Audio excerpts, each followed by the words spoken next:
Good morning, happy Sunday, and welcome to live coverage of Major League Table Tennis, the first ever interdivisional weekend for MLTT here in Rock Hill, South Carolina. The Sports and Events Center has been a fantastic home for this event all weekend long, and the final day of competition begins with a showdown between the first place Carolina Gold Rush and the surging Texas Smash, East versus West. And so far, East has been dominant. One more day of competition. All four East teams have done exceptionally well. The Bay Area Blasters have been the best in the West. Texas still in fourth, but they are closer to the rest of the pack because they have had the second best record in the West Division this weekend, only behind the Bay Area Blasters. Going to be tough today against Carolina, but that's why they play the games. Welcome and good morning, everybody. Evan Lepler with the Hall of Famer Sean O'Neill. We'll look at the lineup and the schedule for a moment. Let's talk about Carolina, though, first of all. They have been the dominant team against the East, against the West, against everybody. What has stood out most to you about the Gold Rush? I think it's the doubles, the mixed doubles pair of Enzo Angles and Hong Lin. They get the job done every time, and then Angles goes on for more points in the singles. Yeah, they have just been emphatic with their play. But as we jump into the schedule, Enzo and Hong Lin will certainly have an advantage in the singles and in the doubles. But in the other three singles matches today, I think you could make a case that Texas could not just be competitive today, but might actually come out on the right end. I like Daryl Sao's chances to be competitive with Kai Jung. Yohan Rebete against Jeremy Hazin should be interesting. And Hiromitsu Kasahara is actually higher rated MLTT-wise right now than Roman Lawrence. So there's a roadmap for the Smash here today, despite what the standings say coming in. No, absolutely. The Texas Smash always comes prepared. I just can't wait for the very first match. I've got David McBeth in my fantasizer team. He's always so fun to play, but what a player with Enzo Angles. Lefty, plays the entire table with his forehand, comes up with amazing shots. Hopefully McBeth can take a step back and match him power for power. So we know who you're rooting for because you always And I told David before team. the match, I was like, I just want to let you know, I've got you on my fantasy team. Well, that's putting a lot of pressure on him. He's going to avoid eye contact with you if things don't go well. What will be the key for him against Enzo, who has really been heads and shoulders the top singles player in the entire league so far? I think the biggest key is to get back an extra 2 or 3 feet to launch a heavy topspin to neutralize the speed of Enzo. He is so quick from his backhand corner as a lefty, playing the entire table, that if McBeth can, both on the backhand side and forehand side, make that first heavy topspin, maybe elicit a block, then he can get his offense going. But otherwise, it's going to be tough, as no one's had an answer for Enzo so far this league. I mean, he's relentlessly solid and also incredibly explosive. His footwork is really the key to everything. He's able to pick and choose when he plays his devastating forehand attacks, up to the table, off the bounce. Backhand's a little bit safer. Forehand, amazing. Well, David McBeth has had an interesting weekend going against some of the league's top players. He's gone against Damian Provost, Daniel Gorak, Yevgen Prishepa, and now he faces Enzo Angles. So you want to be a top player for your team? That's the difficult lineup that you get to face in a weekend showcase like this. So great to have you with us here on Table 1. Adam Bobrow and Matt Hetherington have Table 2 coverage of Chicago and Seattle on the Adam Cast across the way. We'll be checking in over there from time to time as well. There's the colorful Adam Bobrow. And trust us, Matt is behind the monitor there, obstructed, but he's as dapper as always. David McBeth, you know, a guy that is certainly capable of the big game performance, but we've just seen how tough Enzo is. I mean, he entered this weekend the #1 ranked player in the league, and we have not seen any reason that he won't be #1 coming out. He was 20-7 in 9 singles matches, 20-7 in games. He was even better than that in doubles, coming in paired with Hong Lin. So we begin with Carolina and Texas, Chicago and Seattle on the adjacent table. And then later today we'll have Florida and Portland here on Table 1. Princeton in the Bay Area Blasters will be on table 2 at 2:30 Eastern. To review the format of Major League Table Tennis, every team match features 4 singles matches. They're all 3 games to 11. No deuce scoring, so you do not have to win by 2. Creates the golden point dynamic at 10-all. The 1 doubles match doesn't have to be mixed doubles, but feels like it this weekend. A lot of teams are strategically placing the female player into the doubles instead of having her play. And of course, it all culminates a mixed singles match. All culminates in the golden game. So far, teams that have had the lead going into the golden game are 10-2. Game 1. Smash. 21 points up for grabs in the standings. Every point counts. Texas does not want to be in last when we head to 2024. And Enzo right out of the box, aggressive on the serve, and not giving McBeth a chance to get set off the table to really add his heavy topspin on both sides.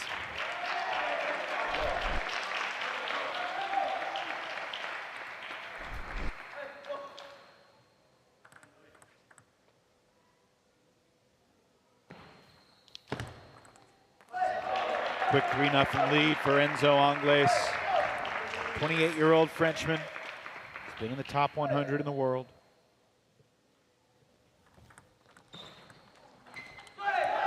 And that's what McBeth needs to do. Get far enough into the point where he can deliver strong topspin either from the forehand or backhand side, making it very tough to loop off the bounce. 2 straight for McBeth after falling behind 3-0.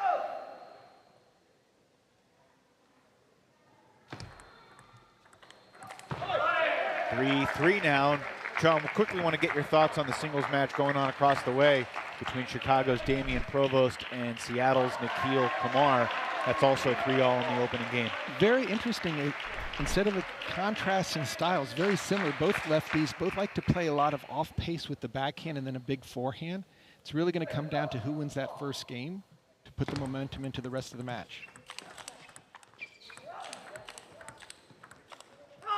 And this is where McBeth wants to be. If both players are off the table, the speed of Angles is completely neutralized. The height of McBeth gets a lot more topspin when he's off the table.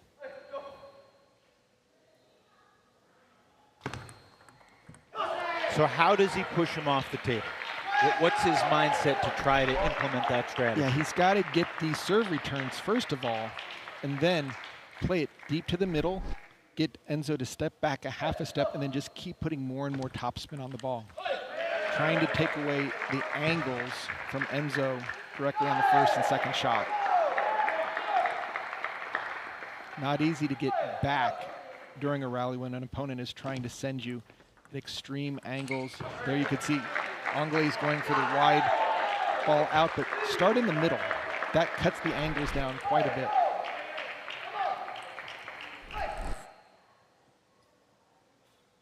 No question who's the loudest of the 4 players on the table right now. Seattle's Nikhil Kumar always brings the high energy, trying to set the tone for his spinners team. Neither Texas nor Seattle or Portland have won a team match yet here this weekend in Rock Hill. This morning's the last chance, and David McBeth has had enough of the losing. And Enzo really respects the power of McBeth. He knows if he tosses a ball up softly, McBeth is going to just jump on it, that time down the line. Excellent forehand attack.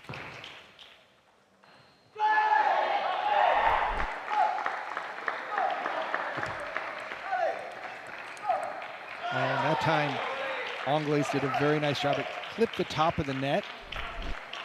Very common with these players to often hit a ball that's going to take a funny bounce.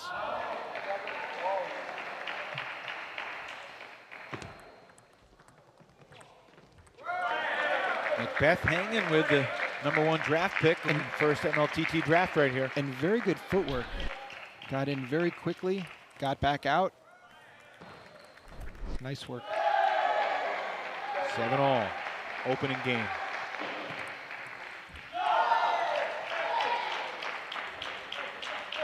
Having a lot of difficulty with that short serve on the forehand side.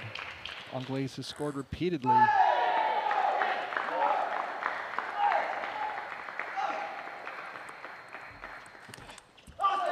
Too good from Enzo there. Third ball attack. And that's what Enzo wants to do. Quality serve, have that ball pop up just a wee bit, and then step around and deliver a strong third ball.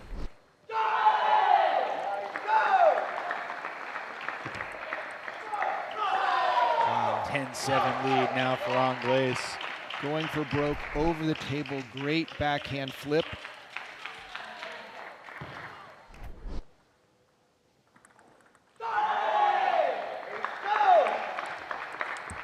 Anglaise takes game one over David McBeth, 11-7.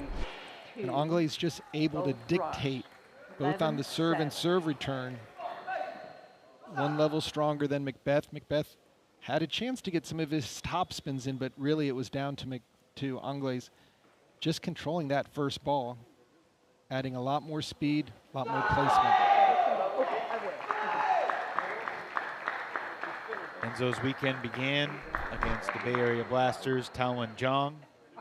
Enzo took 2 out of 3 against Tao. Nikhil Kumar just took the opening game over Damian Provost over in the Seattle-Chicago match. It is a great morning to have 2 screens going or both broadcasts up on the same screen if that's the best you can do. And there's certainly plenty of exciting action here in Rock Hill. Final event of 2023, Major League Table Tennis. The season began in September down in Daytona Beach, Florida, and then the following weekend in Santa Cruz, California. East Division had 2 more weekends in Myrtle Beach, South Carolina, and in Chicago, Illinois. The West Division convened in Houston, Texas, and then just a couple weeks ago in Pleasanton, California, out in the East Bay near Oakland. We will gather together again in 2024. Florida, early January. Sean O'Neill's hometown of Portland, Oregon. Can't wait to have everyone coming out. Late January, looking forward to that. Sean has promised good weather for late January in Portland. And he will face the consequences if that does not come to fruition. No umbrellas needed. 0-1.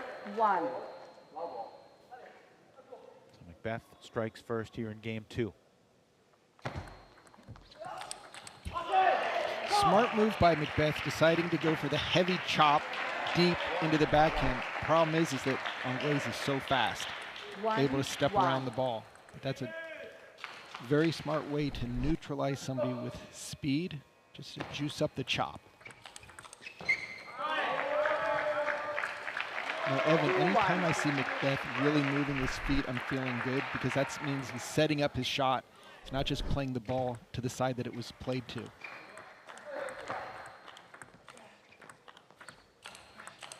And that's especially important for a guy of his size and stature. And that's a weakness of somebody tall. So they're not going to move as much because they've got the extended reach. Right. So those balls in the middle are very difficult. So if he can move around, get a forehand into play, makes it much more difficult to play against him. We've talked about this Enzo ball toss. That was a more moderate throw. And McBeth takes care of the point. Yeah, Enzo will modify how high he tosses it, which is, again, just one more thing that an opponent has to worry about. You just can't get used to, whether it's a low toss, medium toss, or his high toss. Oh, and McBeth had a chance there. But you said that some players will use the high ball toss to generate a little bit more power and spin. More spin, because as the ball's coming down, there's greater velocity. It also takes the opponent's eyes off the contact as they're following the ball to go up. You're not necessarily focused like you would on a lower toss, just looking directly at the racket. And you can hear Anglaise. 4-3. Why did that make him so angry? You don't want to miss the easy balls. That ball was so makeable, and he does not want to give up the lead, especially to somebody of McBeth's caliber. Fights and gets it right back. 4-all. I mean, no one will throw the ball on the, or toss the ball on the serve as high in this league as Enzo Angeles. Again, another mid-toss. Yeah. Nothing compared to what we've seen from him, where he almost hits the ceiling sometimes. 5-4.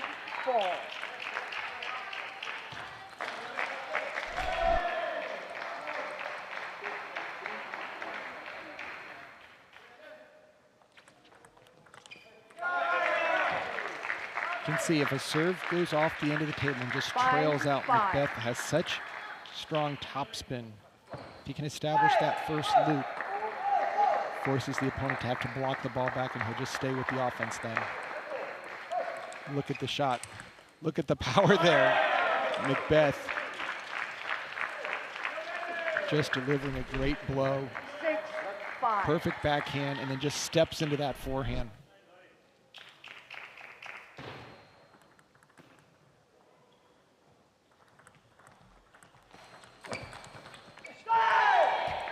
Netball apology works out for Anglais 6-all. 6-6. Even though Anglais was attacking, once McBeth gets back, he's got so much more spin. Very difficult to go after that with pure speed because the ball's dipping.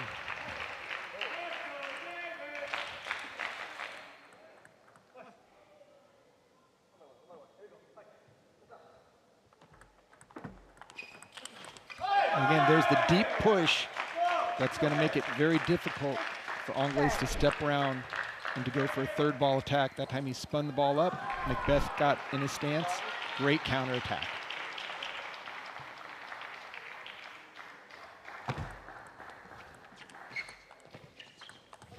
Oh, Anglais lost his footing on the forehand. An opportunity goes astray.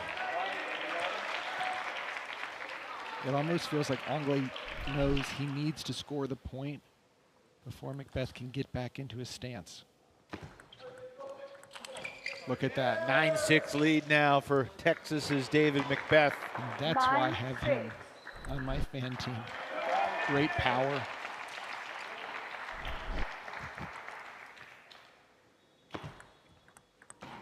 Catches a break with a let. Could have just as easily been a fault there. Climbed over. Wow. Anglais back within 2. 7-9. Damian Provost has evened up his match with Nikhil Kumar across the way on 11-5 win for Provost in game 2 after dropping the opener 11-8. So they're headed to a rubber game. Feels like we will as well, unless Anglais can rally. 3 game points though here for McBeth. And you can see Anglais not happy at all. 7-10. Just great counterattack by McBeth.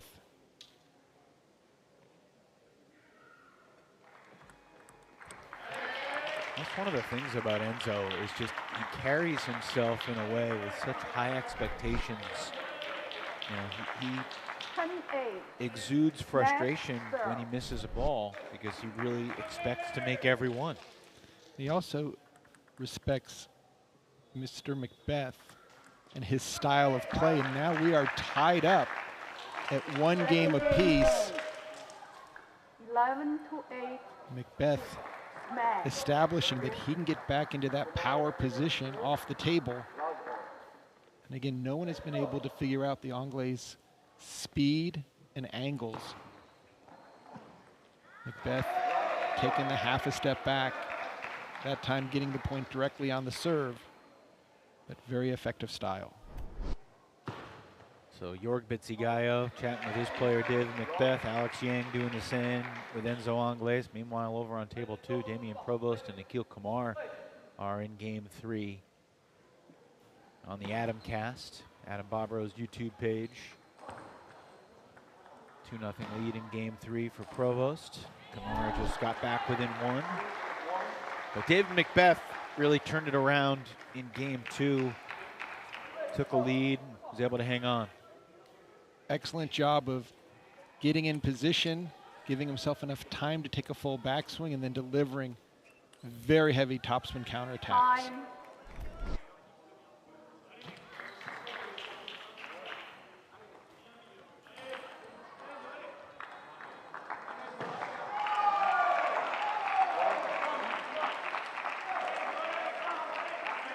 Game 3. Smash serve.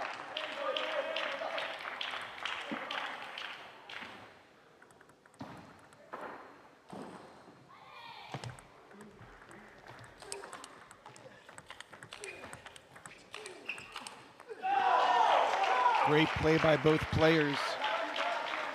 0-1.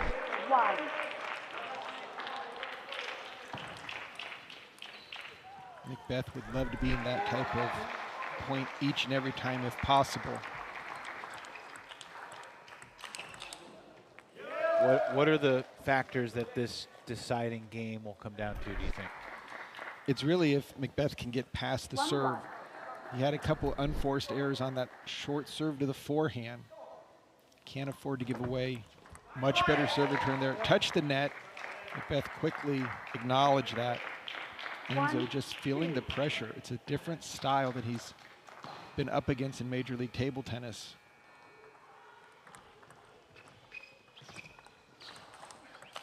Oh, David McBeth unleashing the forehand power. Just taking it inside out after a bunch of short chop blocks to keep the ball in play.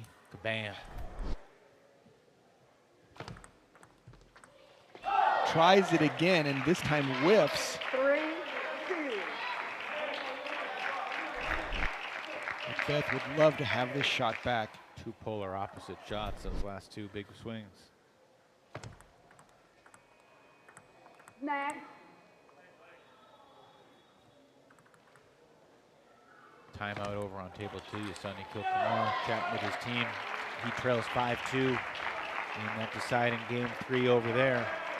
Angle's taking a little bit of a risk here, going for the quick backhand flip with a lot of spin directly off the serve. Angle's really picking and choosing when to go for the shot and when to just keep strong placement.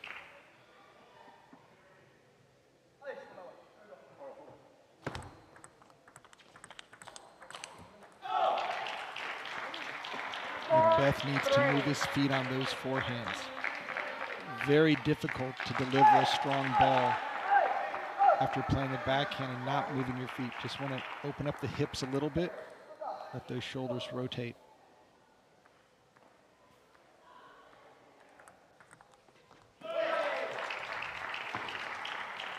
And issues with the serve return. Weak side. Angle's constantly changing the amount of spin and the placement.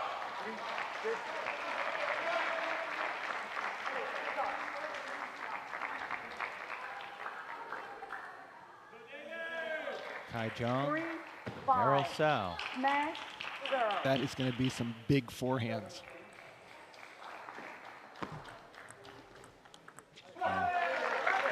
If the serves aren't good in that match, we're not going to wait for third ball attacks. We'll see a lot of second ball attacks. Exactly. One thing you can count on, both those players looking for the opportunity. Angles opens up a 6-4 lead here. 6-4.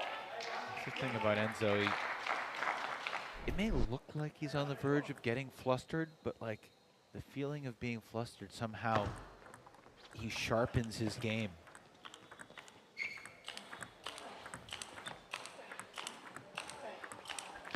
Got him off the table, and he still could not put him away as Anglais stays alive and wins the point. I mean, you'll see when these players are both off the table, Angles is fighting to keep his forehand in.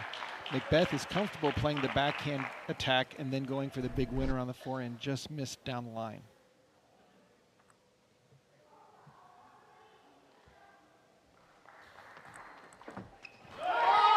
Another tricky serve. McBeth lets go a roar of frustration. Angles has seized control here at game 3. And that has been the difference here. The missed serve returns. Cannot afford to give your opponent 2 to 3 free points per game because you're not getting the serve back on the table. And there's the power of McBeth. 5-8.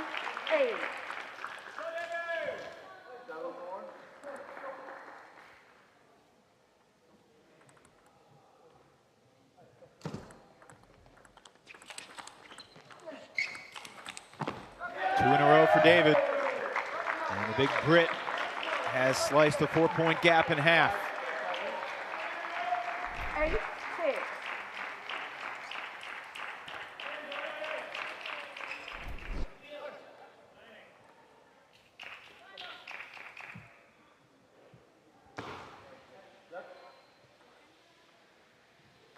Angles felt something off with the ball, wants a new one. Sometimes when it's in your hand, you can feel the crack.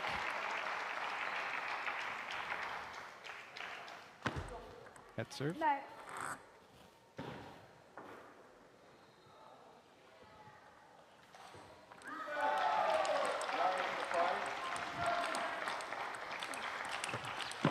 What a point! McBeth is within one. And you could just see the contrast in styles with 7. Angles fighting to get his forehand in. McBeth just taking his time, very selective, seeing the ball and playing it strong out to the forehand side. Goes. Timeout, Carolina. Angles still clinging to the 1-point lead. However, David McBeth on a 3-0 rally.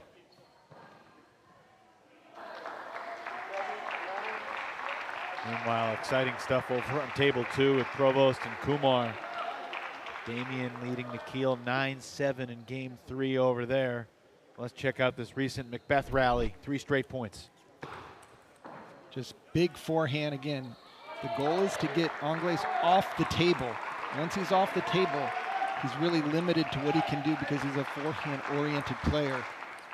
That wide forehand will always be left open. McBeth sees it and delivers.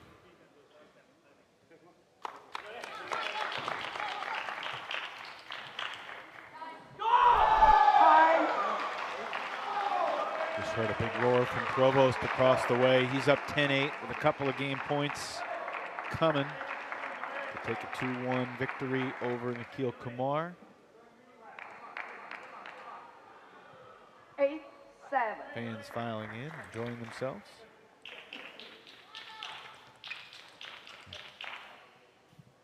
Out of the timeout, Angles serving. Oh, beautiful forehand flip. Went in as if to drop it short. 8. Just continued to follow through, and we are tied up at 8 apiece.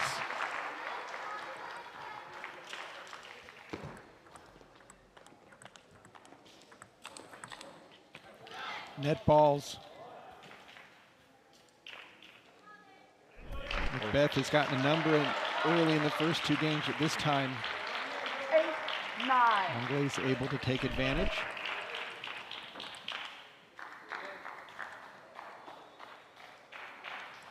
Provost did finish off Kumar 11-8 to take a 2-1 win for Chicago. Angles, one step closer. So strong in that serve return. Just got his backhand over the table. Extremely effective. Side spin flip, and then stepping around the backhand to deliver a mighty blow with the forehand.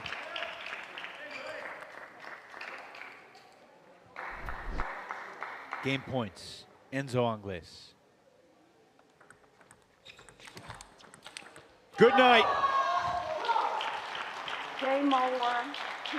Solid Goes next. plan on this ball. Great getting the forehand in and then having the presence to stay there, expecting the return, but then finding the open court to the wide forehand. Excellent play. So Angles takes it 2-1. Another good start for the East Division as Carolina and Chicago, their top players, each take 2 out of 3. Valiant effort from McBeth. He was down 8-4. He closed the gap to 8-all. But a key timeout may have helped turn the tide. Enzo Angles joins us now. Enzo, you had an 8-4 lead in game 3. McBeth able to score 4 in a row. You took the timeout at 8-7. What was that just to take a deep breath, or was there a point from one of your teammates or coaches that helped to get you back on track? No, actually, it's the set I was playing the best. Today I'm tense.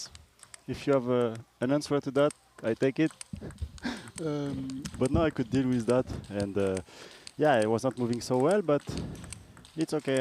I could manage. I'm happy. I'm happy because yeah, he gave me a lot of struggle with my backhand today. My backhand was not here, but at the end of the game, I could manage to find some good placement. So it's actually I'm happy. Let's say with the 2 points, even if I wanted obviously to take 3.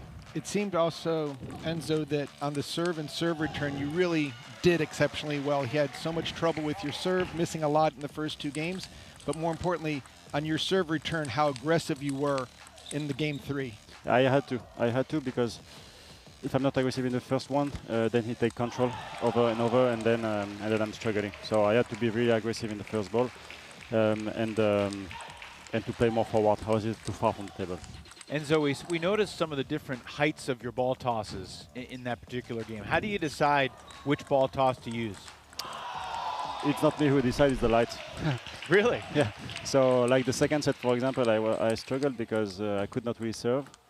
And after I managed in the last set to change just a little thing how I throw the ball, you know, about 1 centimeter, that I don't get bothered by the light. But I mean, it's not this hole is everywhere, right? It's things we cannot change. So I'm happy to have managed well and bring 2 points for the team anyway. Thanks for your perspective, Enzo. Always good to chat with you after a win. We'll see you in doubles. Thanks. Yeah. With the height of his toss, he's going to have a chance to see almost every light in the ceiling as it's going up. So when he talks about a 1 centimeter difference, it's where it is to the left, to the right, but then also how high it's going so it doesn't get in a blind spot. Kai Jung serving first against Daryl Sal. Expecting some firepower between these two. Sal, the youngster, is 16 years old. Jung in his mid-20s. So both players are going to attack on every ball. Kai Jung not as sharp as he was when he was training full-time in Europe, but more seasoned. Daryl Sal, very fast. He's going to try to get that first attack in, and hopefully he can move it around and not just play forehand to forehand. Kind of joke about hitting the opponent's racket. He needs to move the ball, so he forces Kai to actually move around the court before going for his blistering attacks.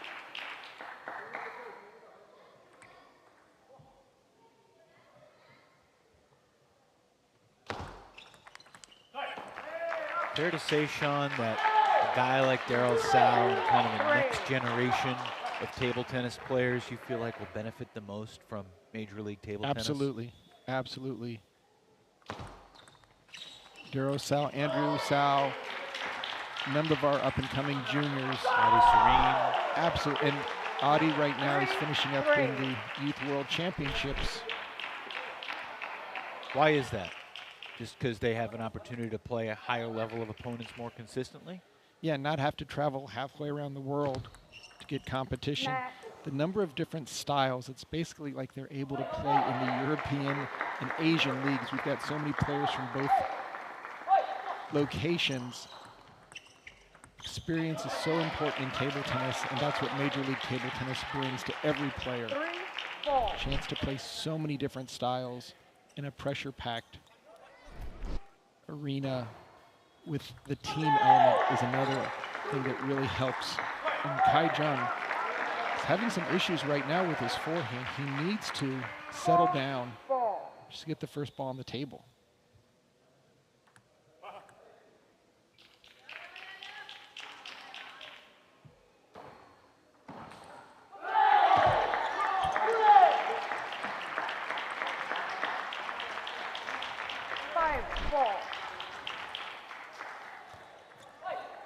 Kai Jung entered this weekend with a winning record. Almost everyone from Carolina played well this Look weekend. at that forehand. Carolina, the first 3 days, the first 3 matches over the course of 2 days, 21 points available. So that's 63 points available. They had 52 points out of the possible 63. They beat their opponents 52-11 the first 3 matches here in Rock Hill. That's astonishing. Domination. 16-5 over the Bay. 20-1 over Portland. And the biggest blitzkrieg we've seen so far in MLTT. And then they beat Seattle 16-5 in their only match on Saturday. All the East Division teams have done well, but Carolina entered as #1, and they have widened their lead above the rest. Just sending a strong message within the conference, but then also cross country. You do not want to be playing them in the semifinals of the playoffs.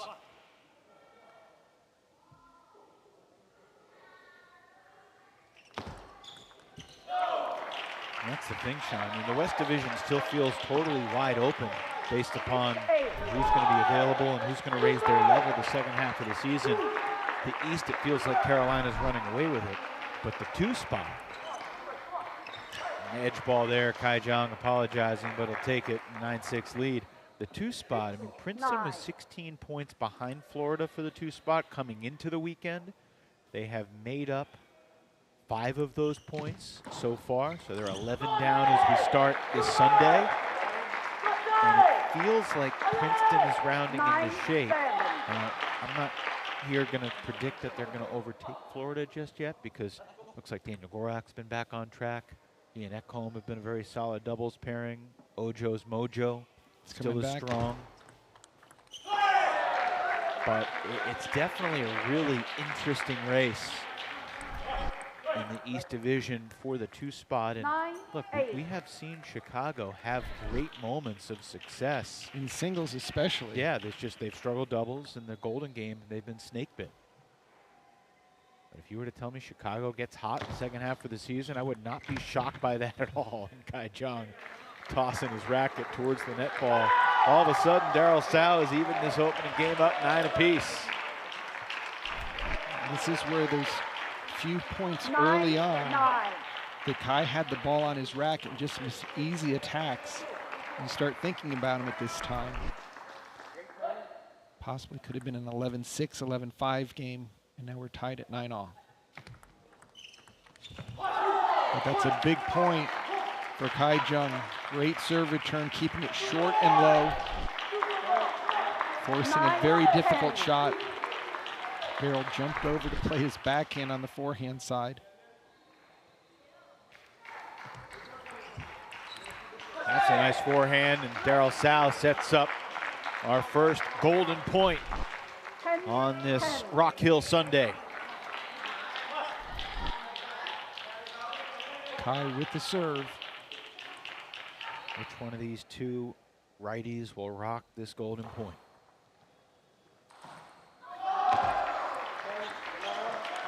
Kai Jung prevails, 11-10. Great location to make that opening loop. Stepped around, spun it down the line. So difficult to get over that ball when Kai Jung puts so much topspin. Right after it lands on the table, it is diving straight down. Great placement. You can contact it, but to cover it, not easy.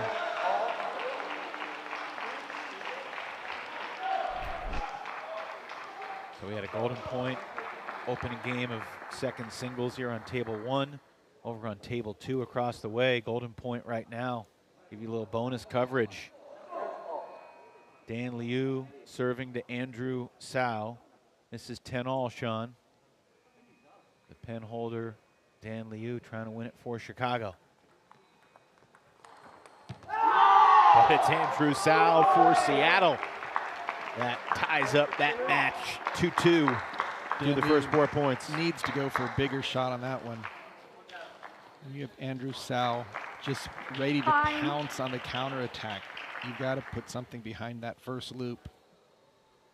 That's the interesting thing about table tennis. We talked a little bit about it yesterday, but even if you're not all that confident, you need to go for your shots. Yeah. Because you're just kind of setting up your opponent to smash it against you if you don't. All right, game 2. I love having the two tables back and forth, bouncing around. 1-0. So much unrelenting action. That's why it's so important to come here as a spectator, because then you can see every other point you've got action going. Trouble is when both tables go into the extended rallies, you don't know where to look.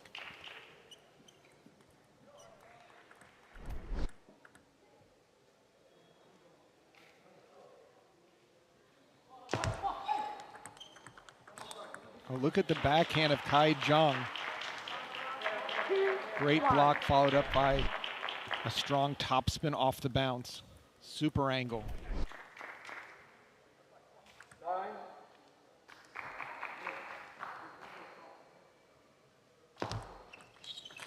Oh my goodness, Jung. Hello. I mean, Darryl Sal made a great backhand opening off of a half-long serve. Problem was it was in Jung's wheelhouse. Just took it for the winner.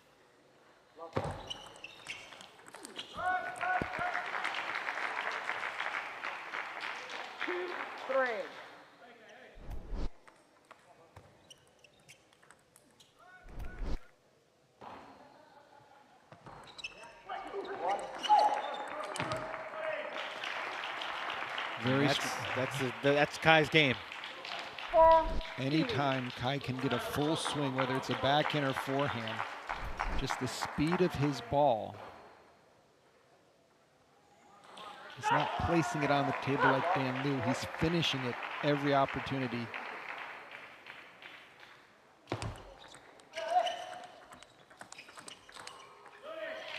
Very 5-2 lead now in game 2. Very nice topspin when they get into the backhand-to-backhand exchanges by Jung, taking it early off the bounce.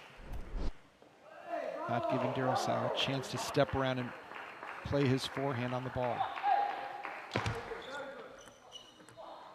A nice touch, short and low.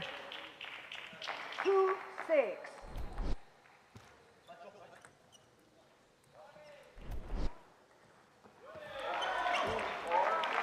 Jung going for the winner off the serve. 3-6. Trying to keep constant pressure.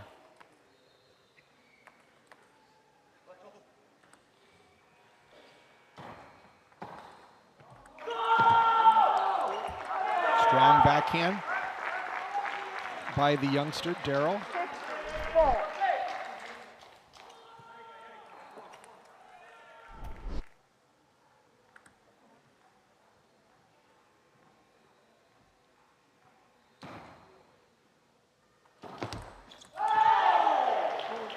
Got away from Sal there. And those are just free points for Jung. You've got the big forehand and backhand. You love winning points on your serve.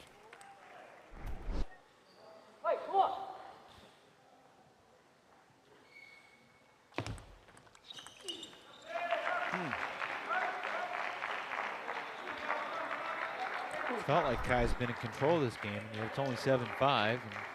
He's been taking all the swings, 5-7. which is normal. Kai isn't going to play a lot of safe, keep it on the table. He's going to go for the winner from all locations, especially on the backhand side.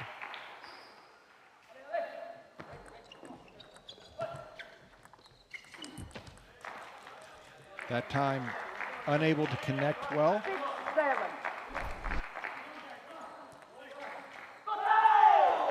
Darryl just putting constant pressure, not getting his loops in as much. Just trying to stay. Nice serve there. Excellent deep serve with the reverse pendulum. Caught Jung stepping in. Had to push it back. Excellent placement.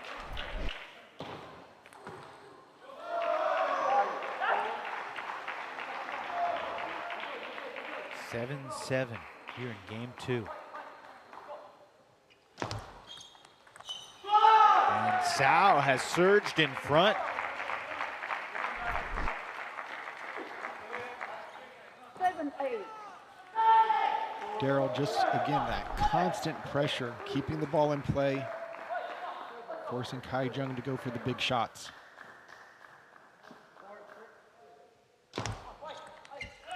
Nice serve by Kai. 8-7. Kai mixing it up. This serve a little deeper. I could surprise Daryl how high it was. Said in the open, this match is going to be competitive. Certainly has lived up to the hype. 11-10 for Jung in game 1. He's got a 9-8 lead now in game 2.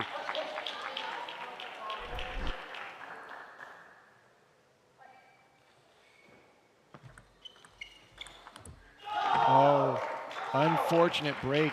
Daryl can't believe it. And Evan, this is where the Gold Rush seem to always have an answer. Close games at the end. They play smart locations. They don't go for too much. They put their game into play. Look for Kai to go for a third ball attack. Wow. Sal stays alive. And Jung really wants to win it here on his serve. If Sal can win this point, he'll have a chance to serve on the golden.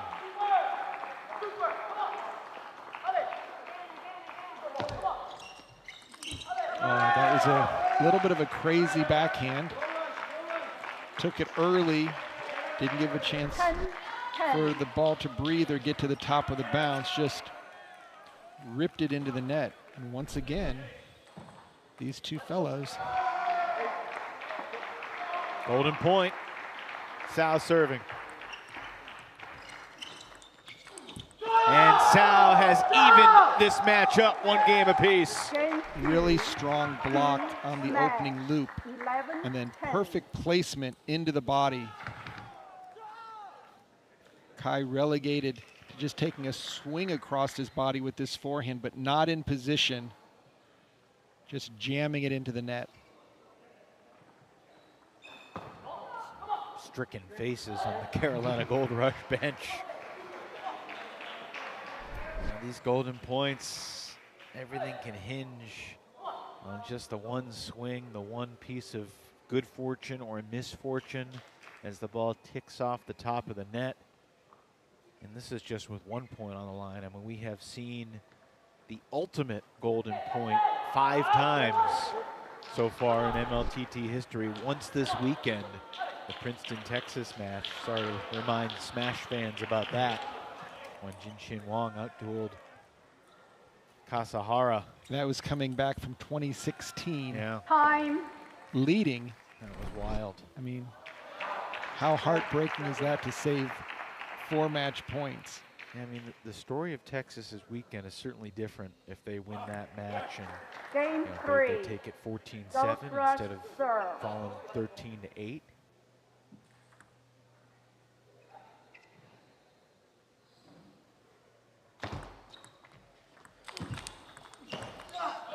What a return by Daryl Sal on that third ball attack. 0-1.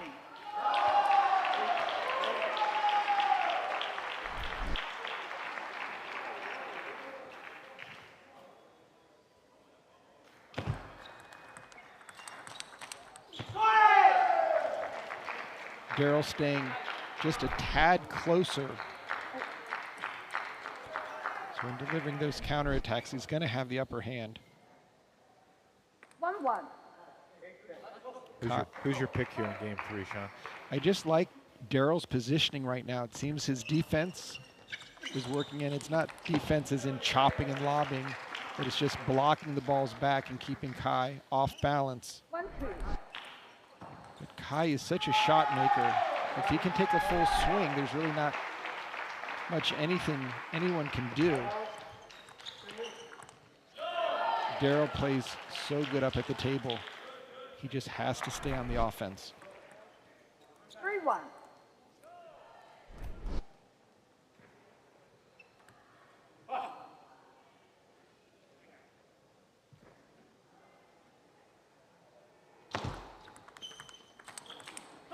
Very strong play by Daryl. Got the first attack in, and they just kept on top of it. Kai unable to handle the misdirection and the depth of Daryl's shot.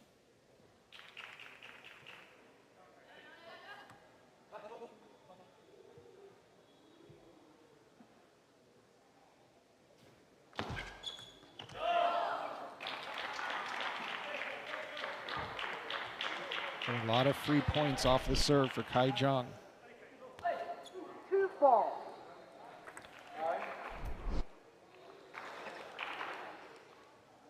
Yeah, we don't talk about it a ton with players winning points because of their serve. But that's an underrated factor. Yeah, everyone at the higher levels has fairly decent serve return. They can read the spin on the serve. They know where to place it back. Some of the players we've seen, like Enzo, who really varies their serve, mixes it up, can put more pressure. Daryl with another error on a high ball.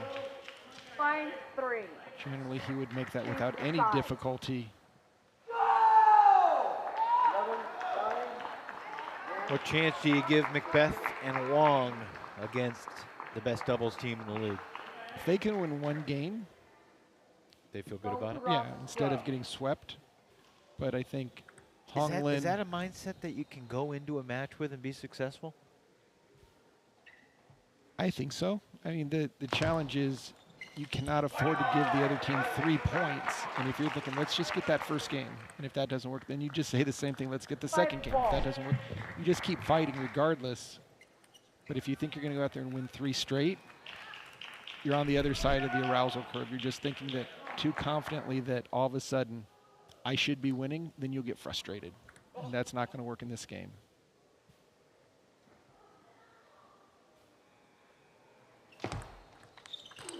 And there's Kai's step around. Set up nicely with the deep serve. Daryl did the right thing to open up. It's just too high and not in a great location.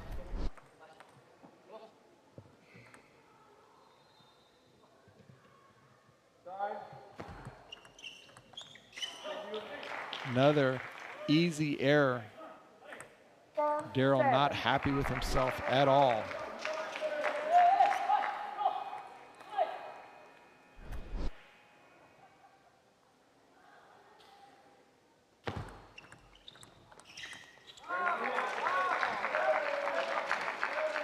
Much better location for Daryl Sao.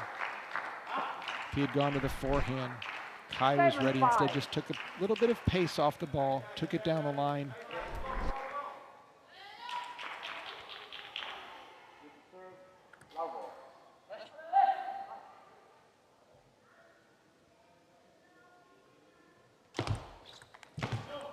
Again, deep serve, challenging Daryl to do something with his backhand. Kai Jung really mixing up the type of spin and the depth.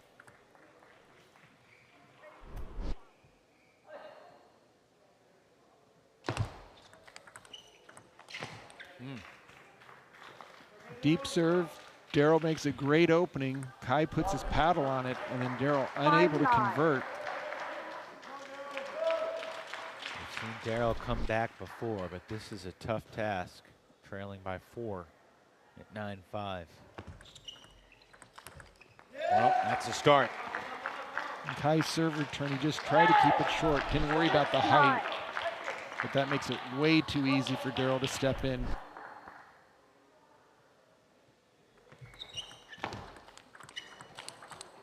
Oh, that's a great block down the line by Kai Jung. Catching the edge to set up match point. Clink.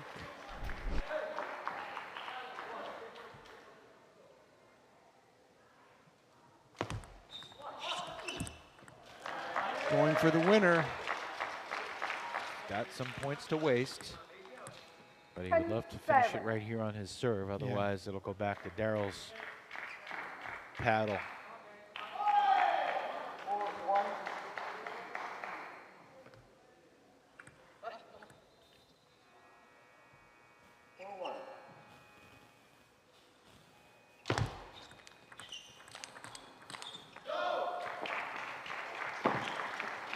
Kai Jung able to finish it off and take 2 out of 3. 2 players split a pair of golden points. And then Kai Jung steady enough to finish it over Daryl Sao. Exciting match, but that's back-to-back 2 out of 3 victories for the Gold Rush, and they lead 4-2. as we head to doubles. I think Kai's experience was really just the difference. His ability to change up, move the serves around, and again, his backhand has always been doing a good job for him.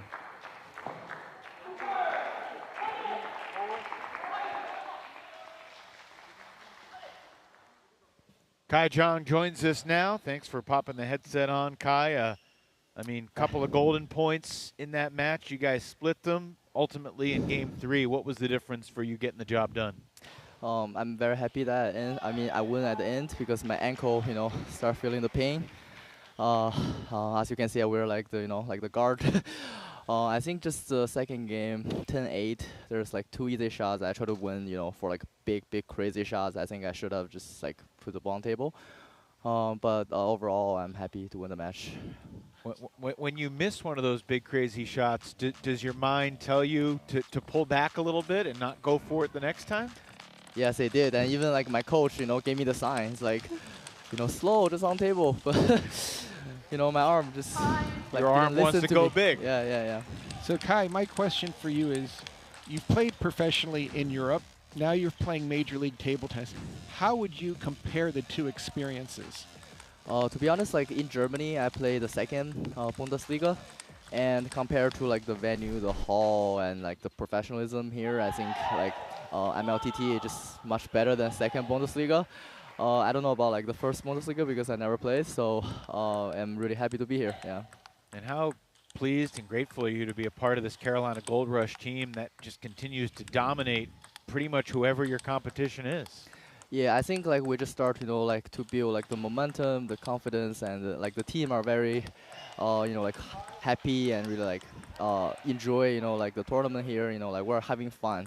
I think we're not like treating, like too serious or like too nervous. So we try to just like be ourselves and relax and play our game. And so like the result turned out pretty good. Before we let you go, Kai, put your analyst hat on for me. What has made Enzo and Hong so successful playing doubles? I think just like the style match, and also like they trust each other. I think like Hong is pretty good like the short games, and Enzo is able to pull out the shots at the end. Yeah. Appreciate your perspective. We'll see you in the Golden Game, Kai. Well done. 2 out of 3 for Jung over Cao, and now it's Angles and Lin, ranked 1 and 3 in the current MLTT power rankings, respectively. Going against McBeth and Wong, who will have their hands full. But as Sean said, if they could get one game, they'd be thrilled. Adventure begins now. I mean, with the Gold Rush, they're the only team that, even though you're changing orders every game from who's serving to and who's receiving, they can break that order because they play so well as a team. Just like Kai Jung was saying, their styles really match up nicely. Angles with a lot of speed. Gets his forehand in. Hong Lin playing with the pips out surface. She can really take pace off the ball. And of course, smash it. Look at that, right off the bounce, off of David McBeth's very strong opening.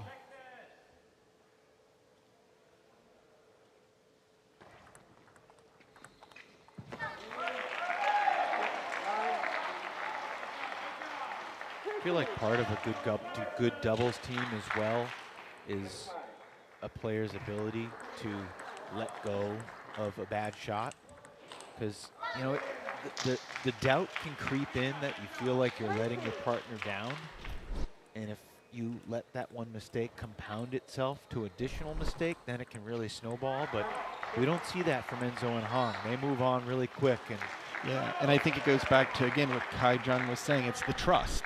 When you make a mistake, not having to fear the repercussions of your teammate looking at you like, why'd you miss that shot? But hey, let's play the next ball. You don't have to waste energy in second guessing yourself. And again, the communication, so big. After each point, giving a little thumbs up, maybe a low 5. And also communicating what type of serve and serve return. Look at that. That ball could hit the ground.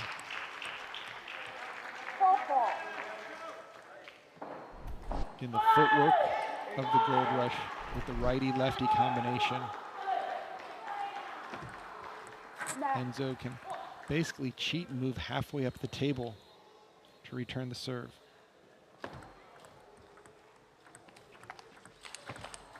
Oh, and that time, McBeth does a great job of crossing them over. When you're playing against a righty-lefty pair, anytime you can get the players to cross over in front of each other or behind, you're opening up the table. Righties will play more of a circular motion in footwork. Righty-lefty can basically camp out in their home backhand corners.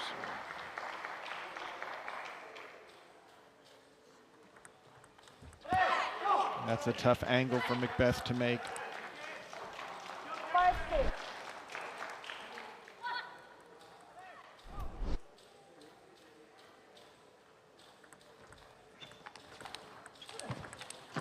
Oh, McBeth. Great off the table. 7-5. And Texas doing a nice job They sure are. keeping each other's game into the strength. Again, great placement, wide angles, sending Enzo cross court and then going the opposite direction. And that's what Enzo wants to do. Yeah, Step around the backhand. How many times have we seen Angles and Lin, down 7-5, 8-6, and then they come back and win the thing? And it's almost like they're playing singles when they set each other up. Enzo stepping around the backhand, delivering strong forehands, and then Hong Lin placing the ball, and then any weak ball she'll smash away.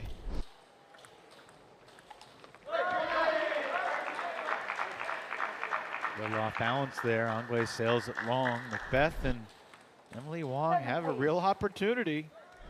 Emily did a nice job forcing Enzo to cross the center line.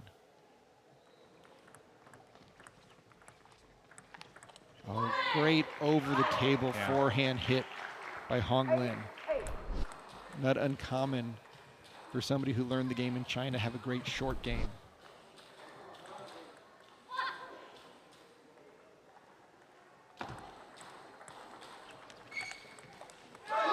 Emily Wong, excellent block off the bounce. And again, out to the forehand side. They know that they don't want to see Angles from the backhand corner if possible.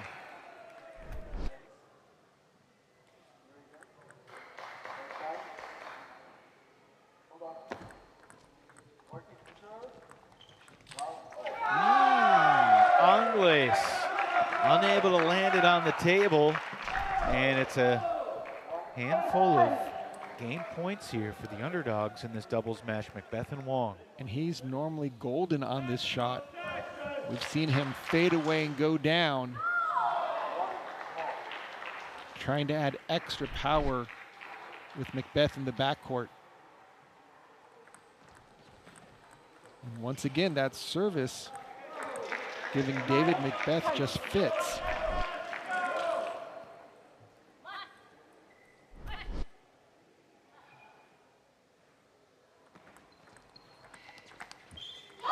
Wow, Hong Lin with a powerful forehand over the table. Everyone's breath skipped a beat with that ball ticking off the net, because this could have easily caught the edge and given the opening game to the smash. Instead, from 10-8 down, Angles and Lin have a golden point. Look for Lin to control this serve short.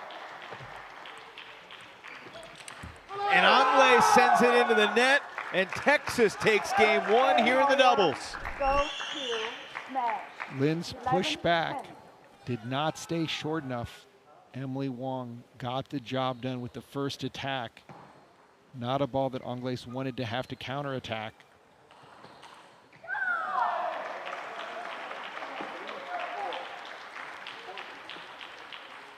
Well, riveting stuff here in the doubles.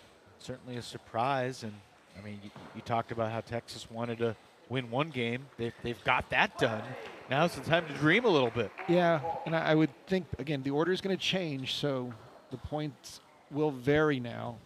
But for Texas, I'd like for them to just continue to say, hey, let's just fight, try to win one game. Forget the first game, just try to win one game and keep that same mentality, keep the expectations in check.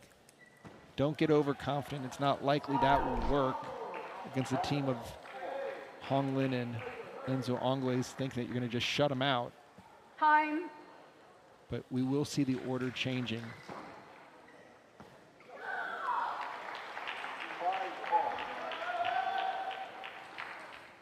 So the order last time was Angles hitting to McBeth. Now Angles will be hitting to Wong. And similarly, McBeth was hitting to Hong Lin. Now McBeth will be hitting to Enzo. 0, Right. 0. So McBeth is probably going to take more opportunities to play it safe, try to take the offense away.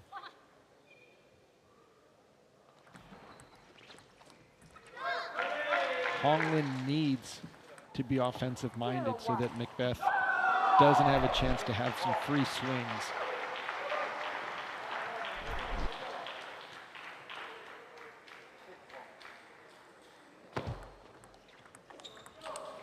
And that's exactly what Hong Lin does.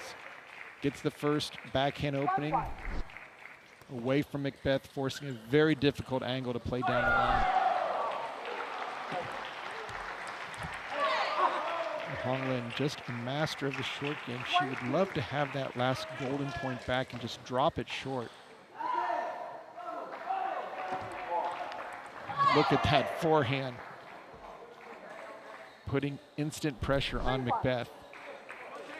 This is where McBeth has to play it safe.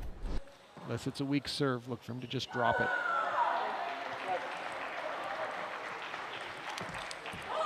So now Hong Lin gets to be the star of the team, playing offense, going for her shots. Not an easy ball to return due to the pips out. Sponge on her forehand.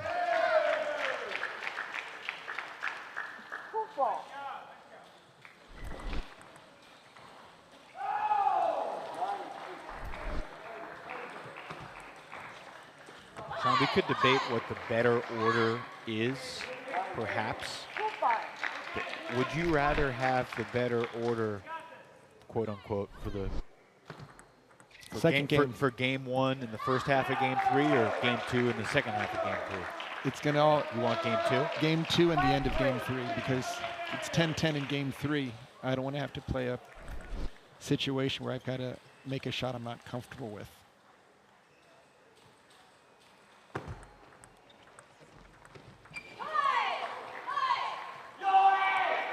As a player who loved mixed doubles, I would often, if our team won the toss, we'd give the serve away to the other team and then set up so that our better order was in game 2 and really not worry about game 1. Just fight as hard as you can. Yeah. Try to steal that one, and then boom, get him in game 2 with a better order. If needed, go to game 3 and then again, fight to 5, and then know that you're having your best order at the end of the game. Oh, great shot by Carolina, just really working well as a team. Both players attacking, moving the ball around. You can see how much movement the Texas Smash has to do just to keep their forehands in play.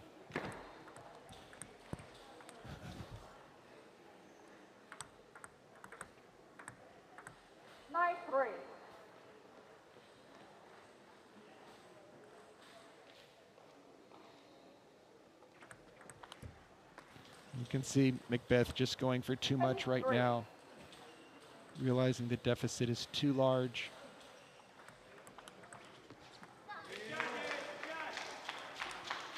Still a ton of game points here to even up this doubles match for Angles and Lin. Heavy spin. After dropping the opening game 11-10, Angles and Lin respond back with force 11-4. Just really playing as a team so well, where Hong Lin came out and dictated the first 6 points, allowing Angles to just deal with positioning, adding a little extra spin to all of his shots. Basically handing over the ball to a different quarterback, and Hong Lin did a great job.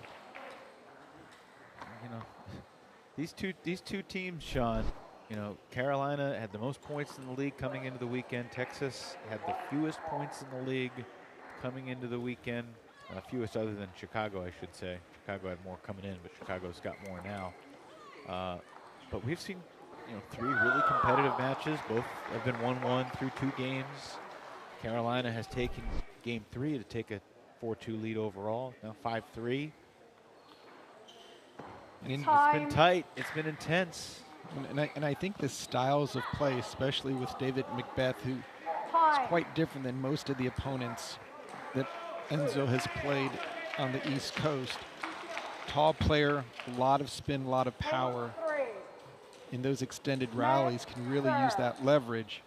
0-0. In the doubles, McBeth has been playing exceptionally well in these first sets of points to get to 5. Texas is going to need as many as possible. And there, McBeth takes a little bit of spin off of his push. Hong Lin goes long.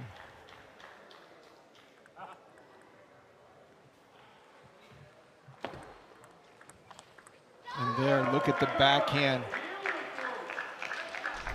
0-2.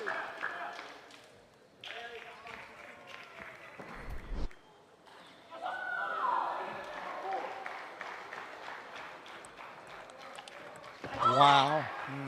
David McBeth, a great backhand. Hong Lin just jumped on top of it.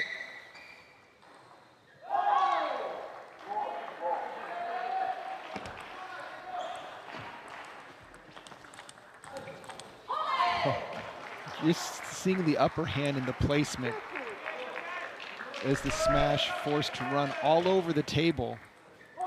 Some impressive angles taken by Carolina on that point. And now,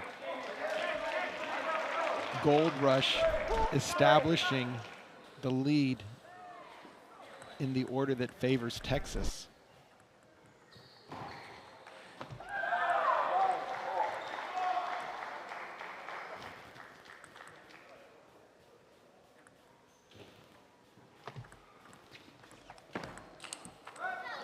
Good job by Emily Wong. She's got to attack when the opportunity presents itself. Just has to be careful not to let that ball sit up high off of her loop, because otherwise Enzo will step around it and drive it. He knows he needs to be closer to the table. That's what he just mentioned to his team.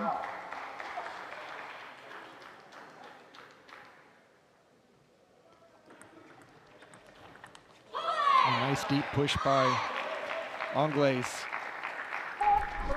He's been mixing it up well, sometimes dropping it short. That time went for the deep jamming push.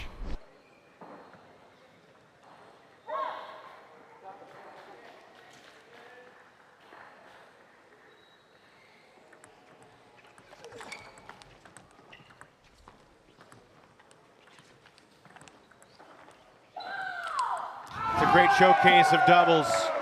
Players flying around, finding angles. That was nice. Just a little bit of everything. Got the fans on their feet courtside.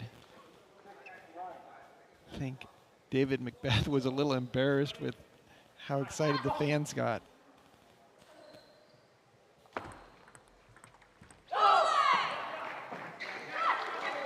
And players, Evan, treat that like a golden point to get to 5 first. You want to have that lead going into the final order. So good news for Carolina. They dominated this order in game 2, won 11 of the 15 points. See if they can do it again. Certainly wouldn't bet against them.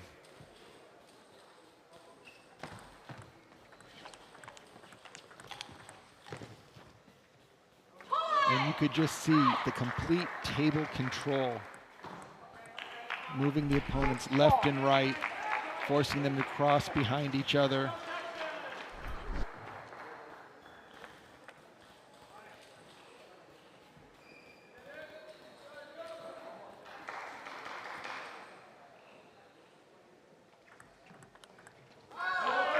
Wow. McBeth continues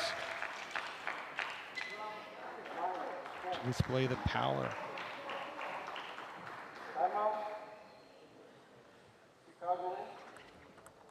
That time Honglin was going for a deep serve and McBeth was stepping around to use a backhand.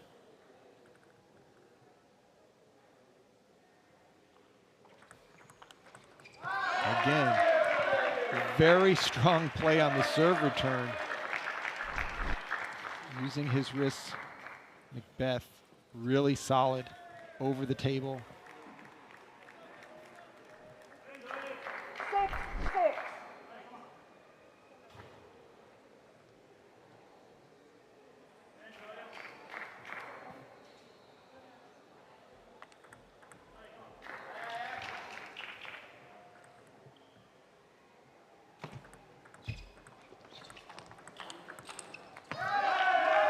Great job by Emily Wong to get that first attack going. And McBeth, very strong off of Hong Lin's forehand opening. Timeout taken by Carolina after McBeth and Wong, Timeout. only won 4 of the 15 points in game 2 with this order.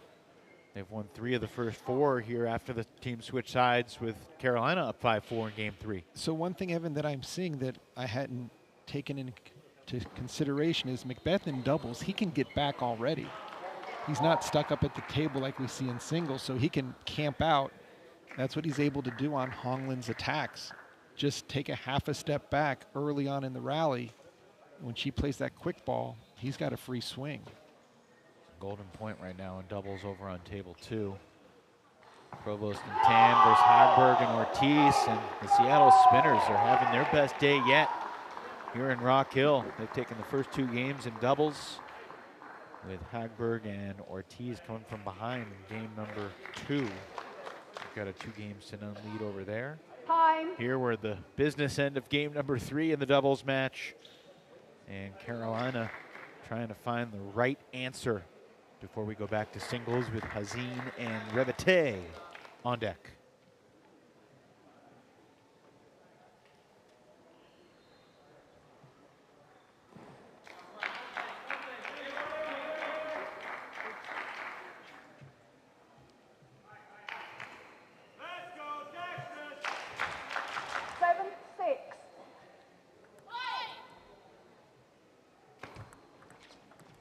Oh, a very aggressive, deep push by Enzo into Emily Wong's forehand, just really challenging her to play offense. She went for the quick push.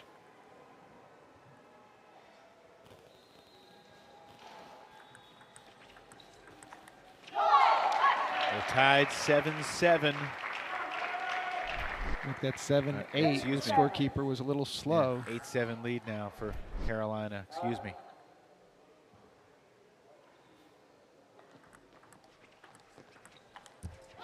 And what they decided was to play shorter balls on McBeth. Very smart tactics. 7-9.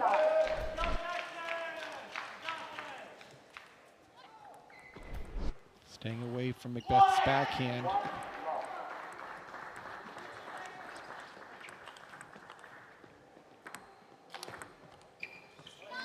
Emily Wong makes her smash to bring Texas within 1.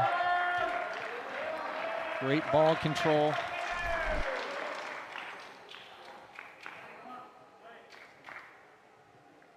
A lot of communication with Carolina.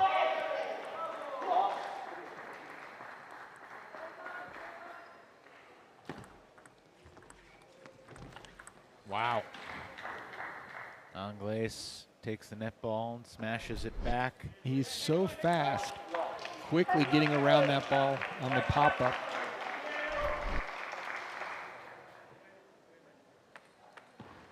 Will McBeth go for a winner?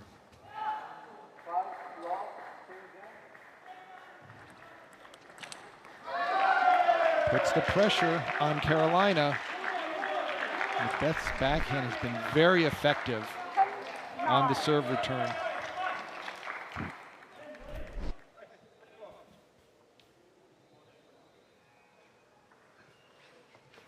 Lynn really needs to make sure her serve is low. Anything high, count on McBeth going offensive.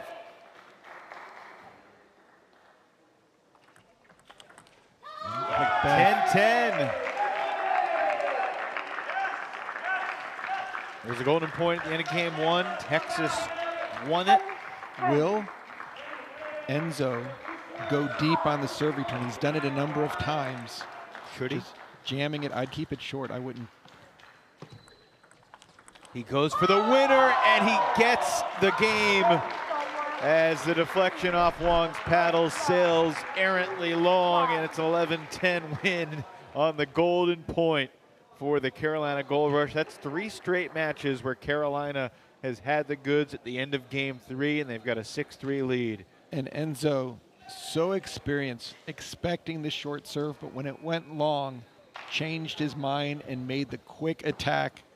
McBeth unhappy about the service error, but played a tremendous match to get to the golden point. Enzo, another exciting match. What's going through your mind there at 10-10 as you take that last swing? Have to be aggressive and look for the long ball. So, yeah, it was a difficult game, actually, because we had some problem about line, about cross, about like, we didn't play smart at all. Each time we were playing smart, we were winning, and somehow we were coming back to some things that were out of our rhythm. And yeah, was mentally a bit more difficult, but, and also, I mean, David McBeth was also very good in receive. That brought us a lot of struggle, because when someone like this is able to flick with the backhand, I mean, basically he knows exactly where the ball is coming. So he just has to sit there and just go. So or you play really short or you play long, but he was adapting and adjusting himself very good. You know, Enzo, I thought that the shot selection that you were making, whether you're dropping short to Emily or jamming deep, just put so much pressure on her that made a huge difference. Yeah, it made a huge difference, but also after that, Onglin could catch the balls, and I mean, it's double. We play together, and so if I play aggressive, but after she doesn't follow, my aggressivity doesn't make sense. So we have to adjust all the time for each other. Appreciate your time again, Enzo. We'll see you in the golden. Yeah, hopefully for the win. That has not been uncommon. I was just going to say that's been the one constant thing that we can count on. Yeah, the Gold Rush are now 10-2 in golden games in Major League Table Tennis.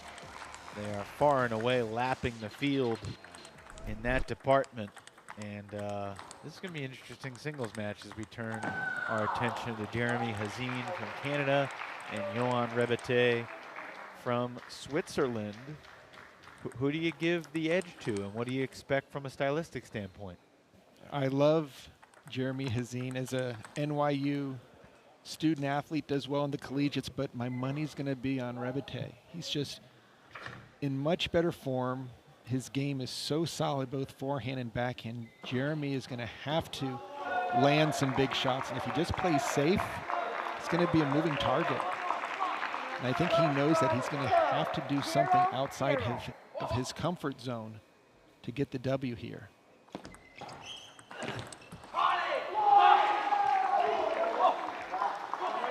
One, zero.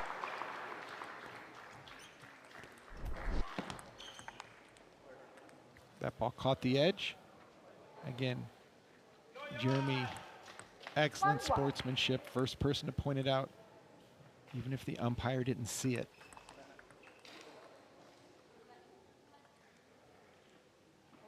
When you point out an edge against you, you're going to get any close call from your opponent if it's a net serve, if they're unsure, because they just realize you're here to play, you're not here to get cheap points. As much as everyone wants to win. That's it.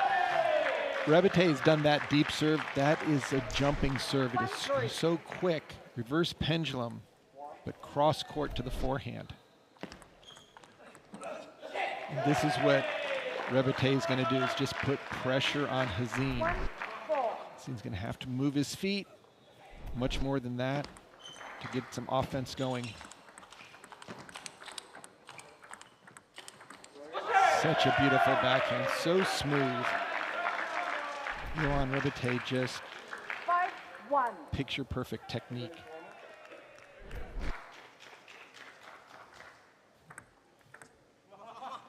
Evan, I think this is one of the matchups that Coach Jorg was looking at with sweep potential. Not often you can do that against the Gold Rush.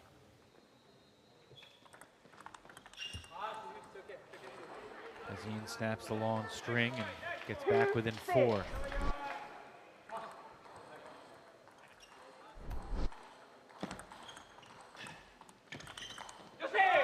And Rebete's backhand, it's so lethal, especially against lefties, because it's going cross-court out to their wide forehand. Anytime you can knock the lefty out of their backhand corner, they're not going to be as sure of themselves. 7-3.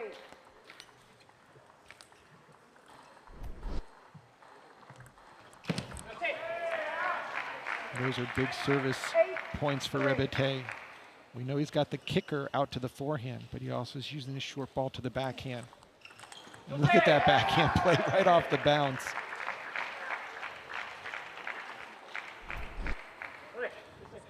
Three, 9.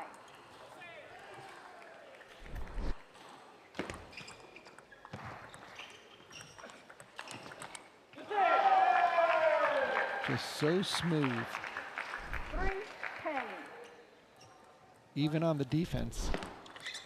And how fast was that? 11-3 for Johan Rebete.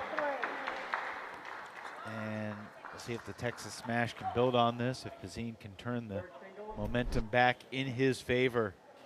Now 6-4 in the overall team tally. Over on table 2, Sean, Seattle swept the doubles, so they've got a 6-3 lead. It's one of the better performances we've seen from a West Division team, certainly outside of Bay Area so far this weekend. It's really exciting to see Timothy Wong, multiple-time U.S. men's singles champion, 2-time Olympian, getting some playing time for the Chicago Wind. And look at that backhand. Just so smooth. Just no hesitation, going for the winner, but not knocking himself out of position to do it. 2. Smash, serve. 0-0.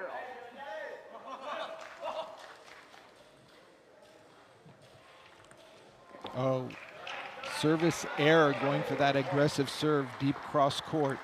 0-1.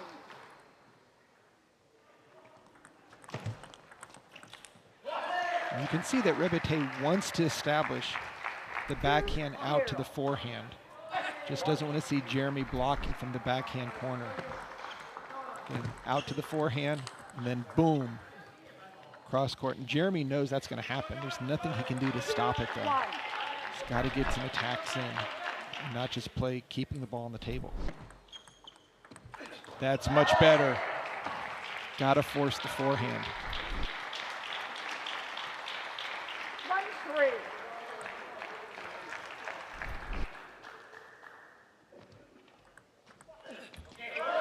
Effective serve. 2-3. It's the right shot for Jeremy. He has to loop the serves that come off the end of the table. If he pushes them, he's going to see that backhand loop again.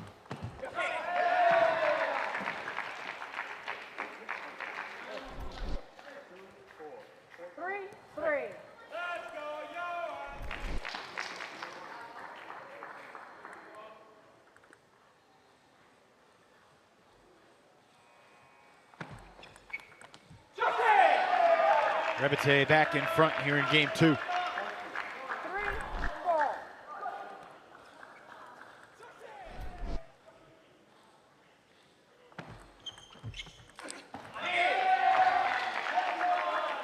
Seeing the frustration from Hazin in the body language right now. 3. Another service error, the second one in this game. Half of Hazin's points are off of service errors by Rebete.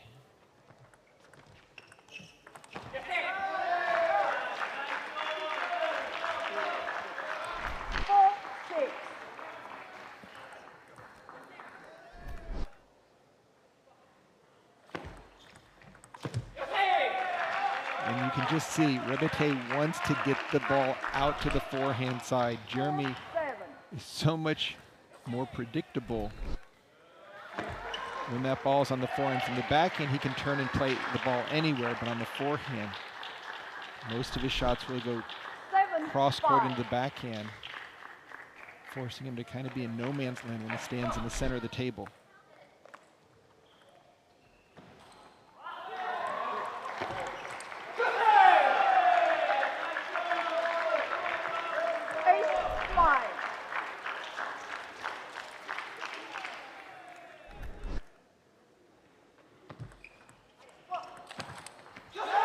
Again, had the open shot down the line, but decided to keep it going out to the forehand side. Jeremy just happy to put his paddle on the ball.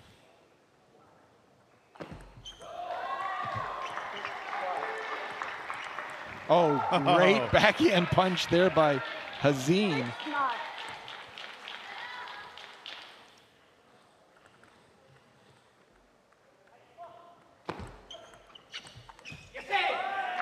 You can just see Hazin.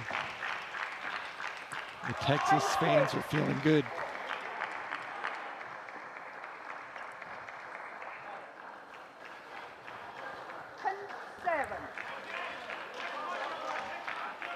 Rebete with one more game point on his serve here. Missed it. So Hazin with an opportunity here to try and come back and steal this thing on his serve. Get it to 10-10, then who knows? I think Hazin loves the golden point concept. He wouldn't want to have to win a deuce game here.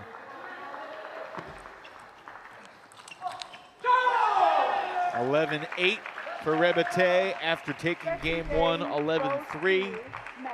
Overall, pretty dominant, 22-11 so far. And he'll be seeking the sweep that would tie up this team match, 6 points apiece. And it just seems with Rebete missing so many of his own serves, that's providing Hazin with a number of free points, but clearly dominating the overall rallies, especially playing that ball out to Hazin's forehand has really served him well.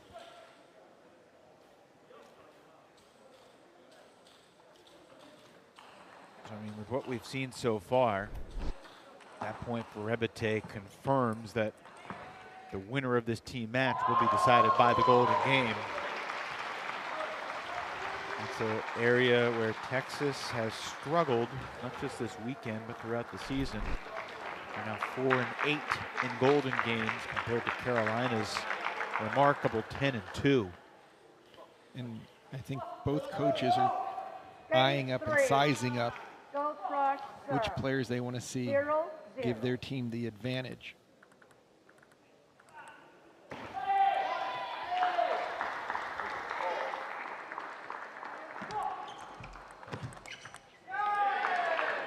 Rebete does a nice job of catching Hazin over the table.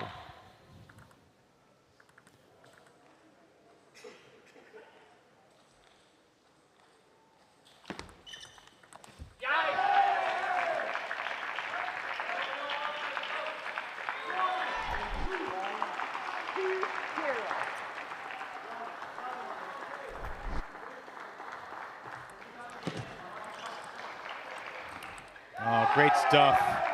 21-year-old Johan Rebete getting better as this match progresses.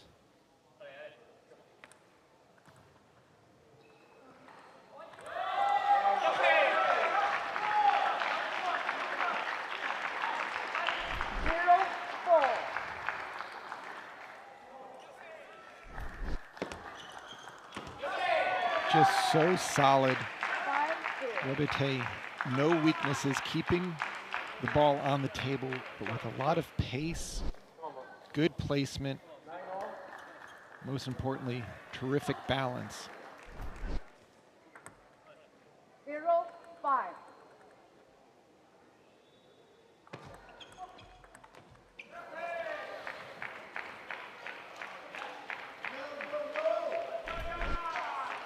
Does Hazin still believe he can come back here, down 6-0? I would say it's less and less likely. I think he needs to take a lot of risks. Maybe go for some bigger shots, but Rebete is just winning in all phases. Placement, serve, return. And again, he's never playing shots that he can't make.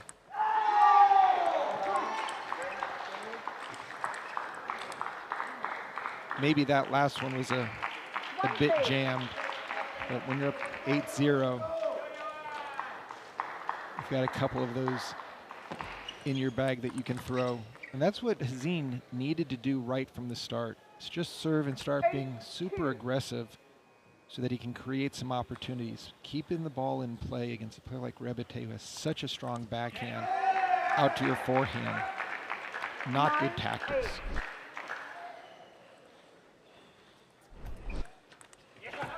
So just constant pressure out to the forehand. 2-10.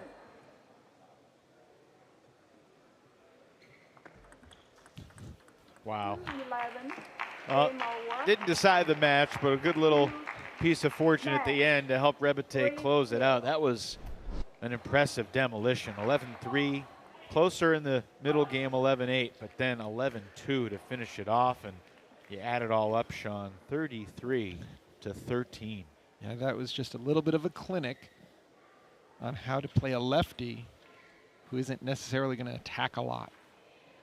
But Rebete getting the job done, and I'm sure the coach, Jorg Bitzigaya, will like to get that matchup to occur in the Golden Game if possible.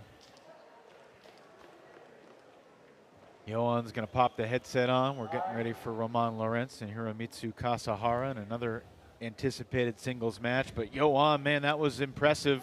33-13 was the aggregate score across the 3 games.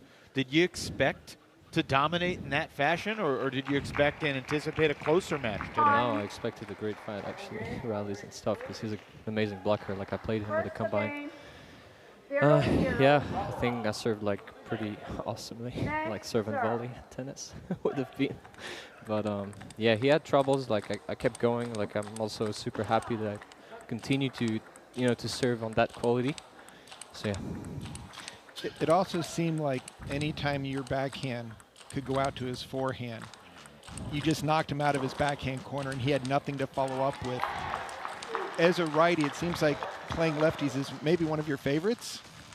Yeah, I mean, it depends if they can be aggressive on my service. Like, this is really the key, but as long as I can make them play like short backhand, then along with a good quality on the forehand, I know I have the advantage, so that makes me even more confident, and I could see it here. With that 3-0 sweep, your Texas team is now tied for the team match. It's obviously going to come down to the Golden Game again. Your team has not won a Golden Game yet this weekend. What's going to be the key today to get that job done and when it really counts? Yeah, I mean, first, like, nothing has been done, right? It's only 6-6, so it's still 50-50. And yeah, I think we have a great spirit for today. We play really relaxed. They have the pressure, we don't, so let's keep it off. All right, Johan, well said, well played. We'll see you in a Golden Game just a little bit. Thanks. Thank you. Again, this is going to be a very interesting matchup with Lorenz against Kasahara. Kasahara is going to stay up to the table and try to play off the bounce very fast. Lorenz going to run all over the court, trying to get his forehand into play.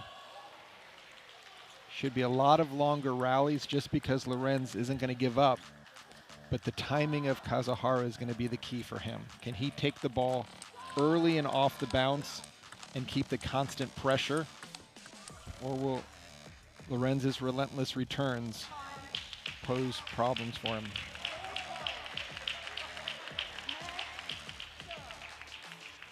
Well, a reminder of what these two are playing for right now. With the score tied 6-6, the winner of this singles match between Lorenz and Kasahara will give their team the lead heading into the Golden Game. And why does that matter? The team with the lead heading into the Golden Game is 36-12 so far in MLTT history. So, I mean, doesn't guarantee a win, but 3/4 of the time, the team with the lead has taken the Golden Game. It's been even more common than that. 10 out of 12 times this weekend so far, the team with the lead has won the Golden Game. Anytime a team can get a sweep and take those 4 points, can completely change the dynamics of the Golden Game. And there's the counter loop of Kasahara.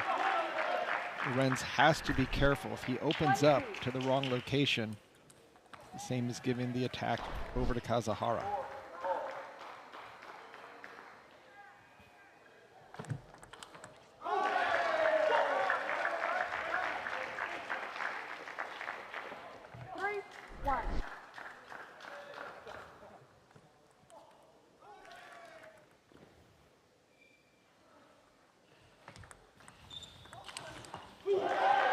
So effective. 4-1. Evan, I'd almost think that Roman would be better off playing a short ball, force Kazahara to open up and play off of that one versus just giving him a ball to swing at. Great return there off of a counterattack by Kazahara. Loren's able to block it back. Not an easy way to win a point.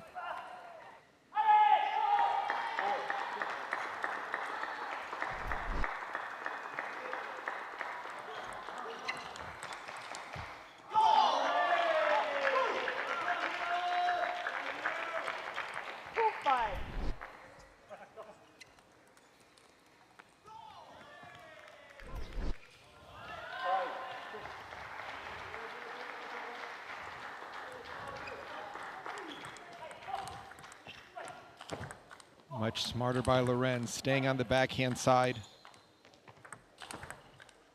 Unable to put it away though. Kasahara, great defense for a long time. Finally, Lorenz able to take the point. And in those situations, a player like Lorenz, he's going to just live playing these balls to the backhand, knowing that he's not going to face a counterattack. If it takes him 10 shots, 15 shots, he's comfortable with that because there's no pressure on him. Anytime you go out to the forehand when someone's lobbing, you risk that big counterattack. And Kazahara continues 6-3. to keep the pressure on Roman Lorenz.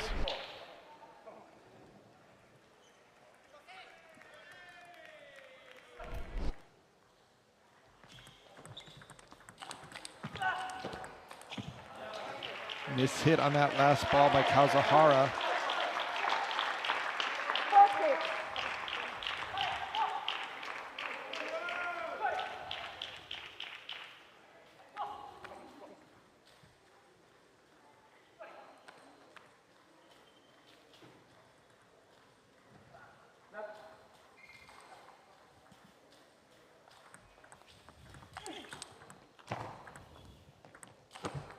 Oh, Lorenz. Did all the work, but nothing to show for it. Yeah. 4-7. You see Lorenz running all over the court. Had the ball on his paddle, unable to convert.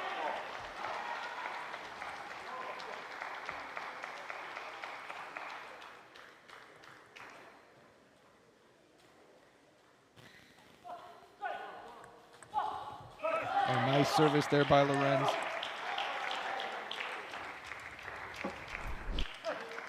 Kazahara using a short little side spin fade. Just trying to use the spin to send it back to the forehand side.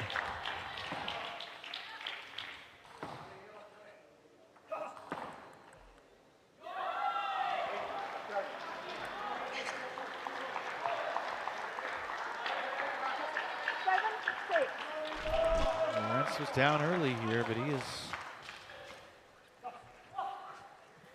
battled his way back into this thing. Going for the deep serve, leading to the error. He's trying to be too perfect with the return. He doesn't want that ball to pop up. Well, he's heard you say so many times you want to return it short. Not that short.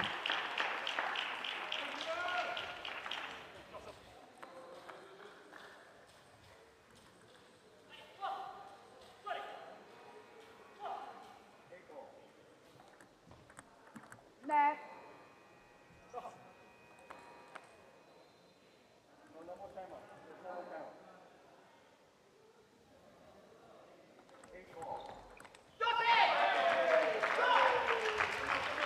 Lorenz lives and dies with his forehand attack. He doesn't want to try to be winning games with his backhand loop off the bounce. He's got to get his step around going.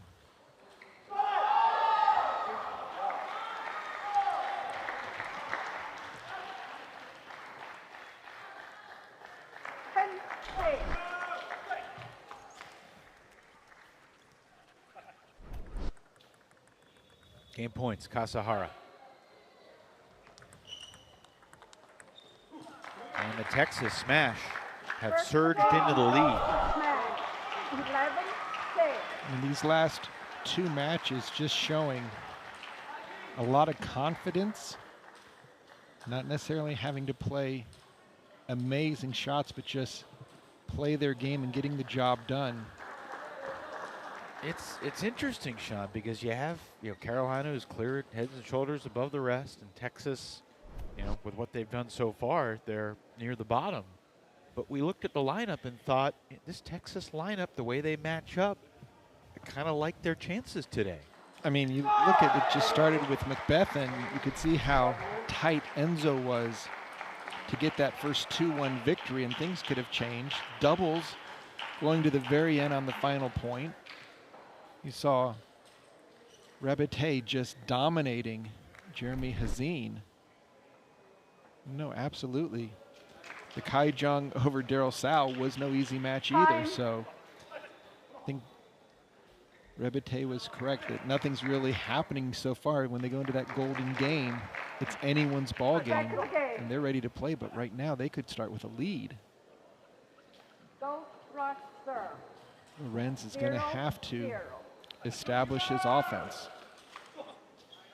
This is the time of the match where I start thinking about which coach should throw a wrinkle into the golden game order to try to mix it up a little bit.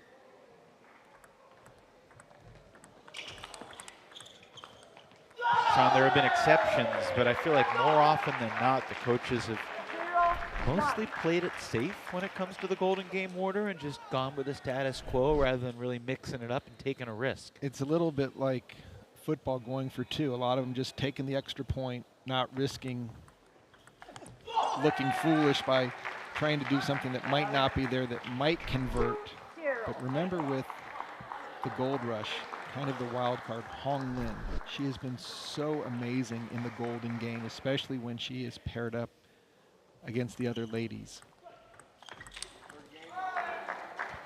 I mean, right now, Kazuhara is just firing on all cylinders. Short game, and then from the backcourt with these beautiful block winners.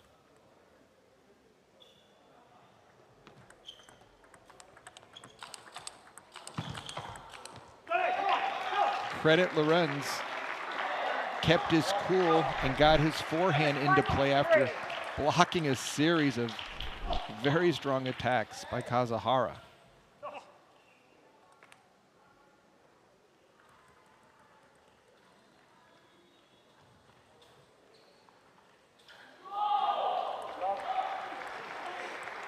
And that's what Lorenz has to do.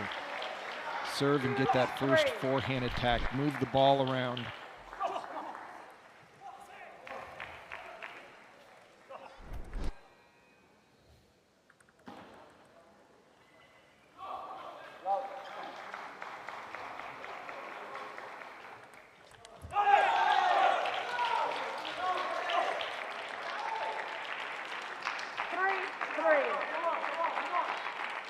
DuPont and Zalangles, Hong Lin, all looking on.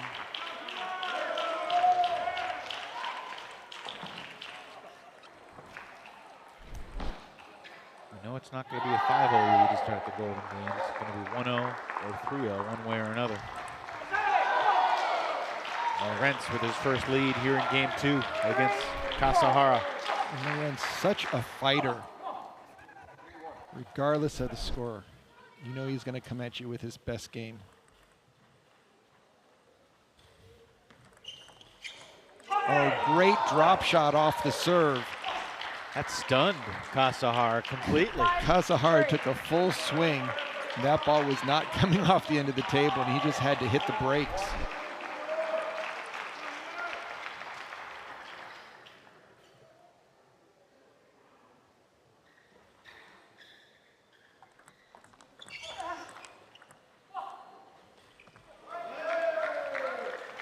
Lorenz asked if that ball might have caught the edge.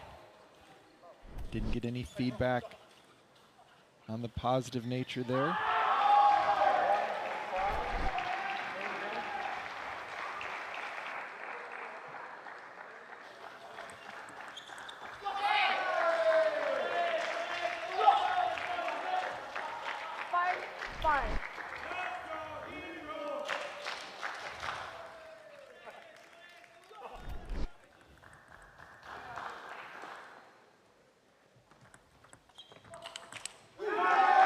Kazahara just getting his first attack in on demand. Such a nice job.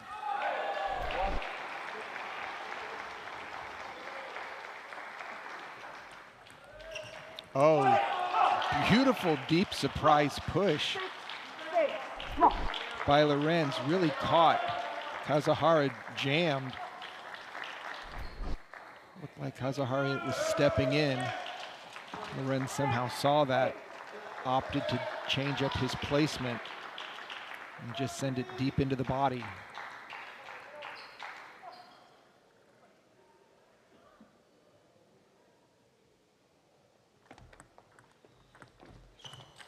And that's the problem. Kazahara, when he attacks wide out to the forehand, just puts so much stress on Lorenz to run those down and then to leave an open backhand side.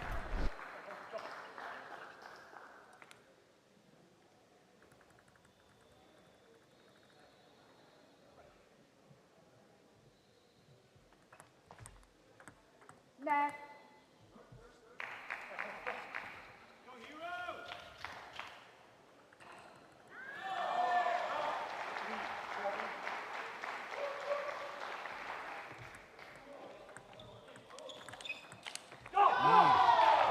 7-all. And Lorenz just putting good pressure on Kazahara into the backhand corner.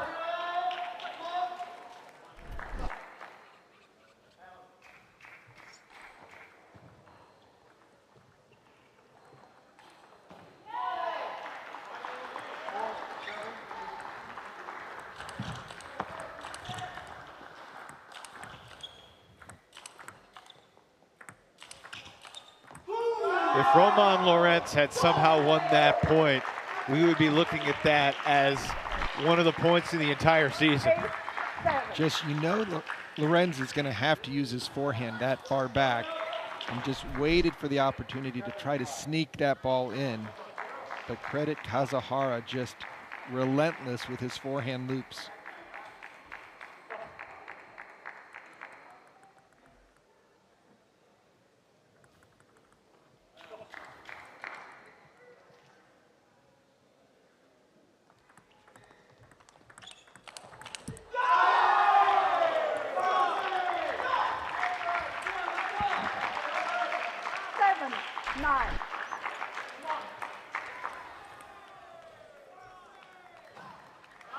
The big challenge for Lorenz is, does he go extra offensive to force his forehand into play, or just get Kazahara to take a crazy shot and mix it up with the timing?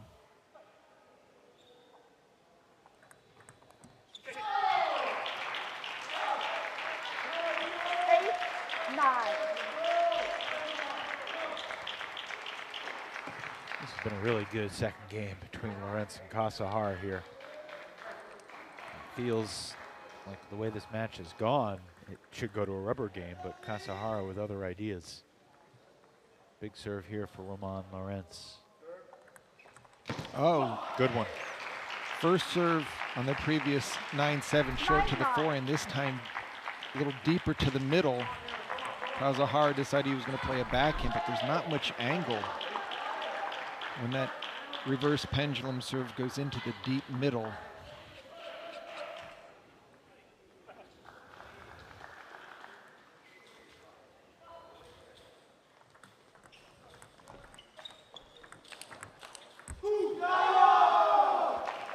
Kazahara got the first strike. 10-9.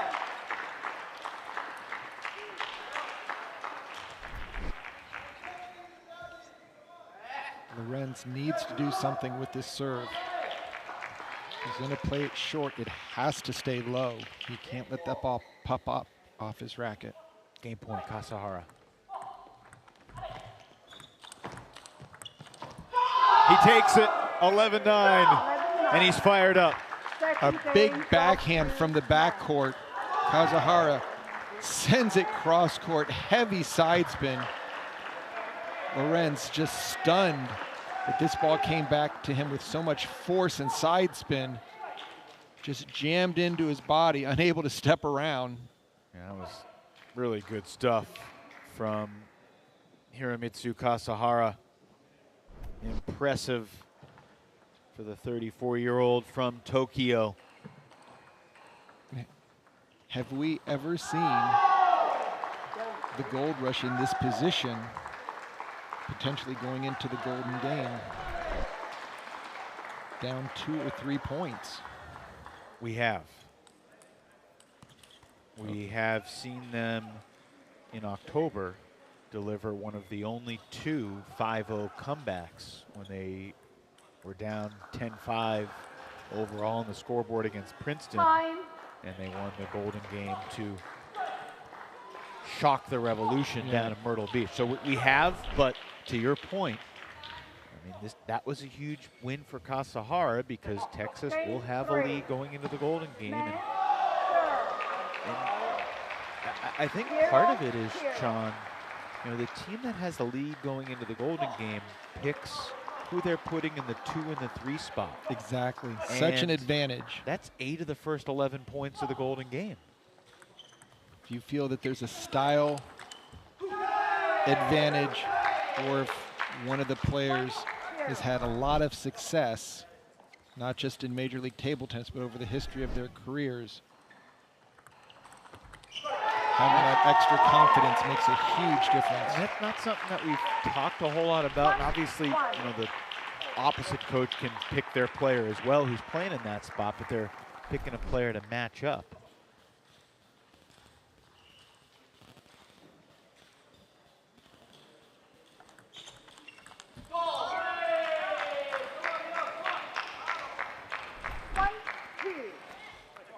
The other thing is the momentum going into that first point right now. Texas in a position where they could have won the last 6 games after that very thrilling doubles match.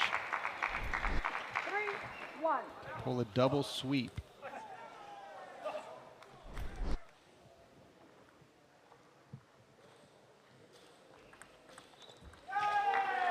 Kasahara continuing 4-1. to give Roman Lorenz so much difficulty with his attacks. Roman has to get his forehand into play. 2-4.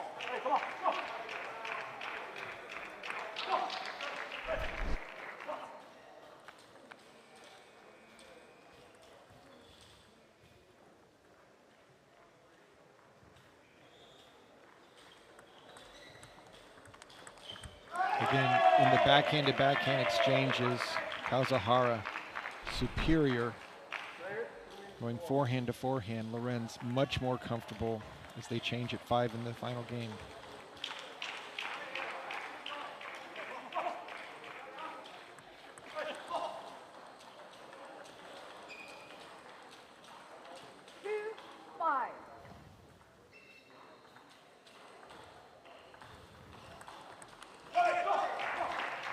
Lawrence trying to fire himself back up. 5-3.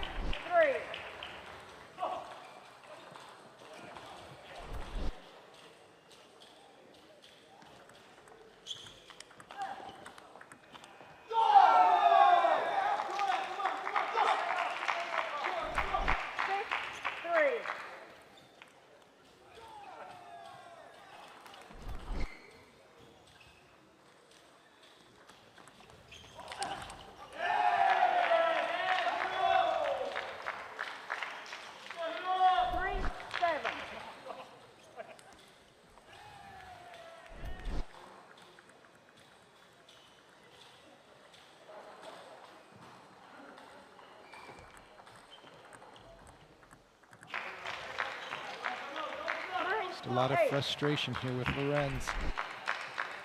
Unable to get his game into play.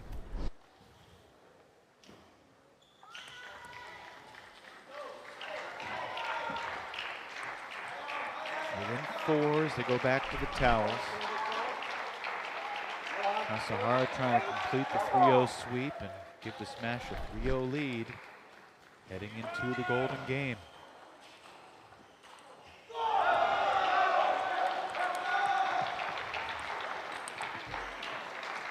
Look, Lorenz is not out of this right now, but these next few points, even if he doesn't come back and win this particular match, as we see the timeout taken by Texas, could go a long way to changing his mindset for the Golden Game, which we've already said is the most important part of this match. It will decide who wins and who loses.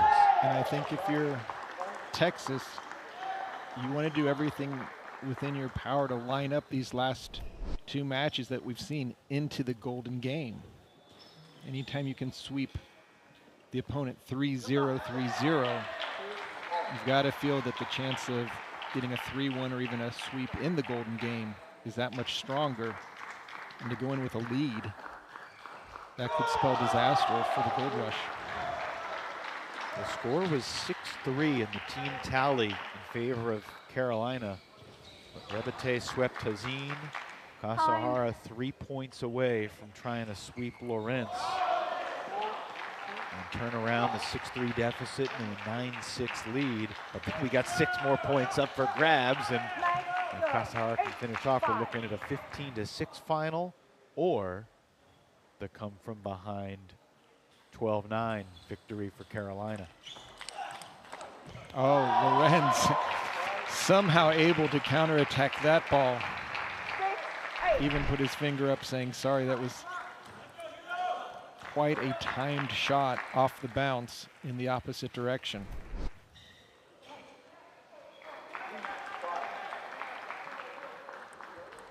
Next.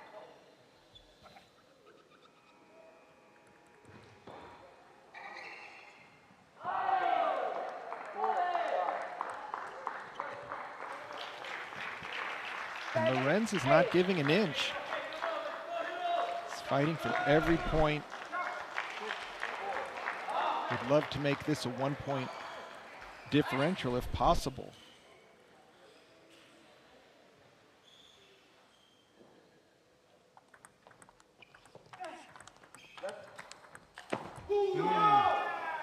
Did everything he could to keep his forehands going. Kasahara just too strong on the blocks, moving the ball all over the table.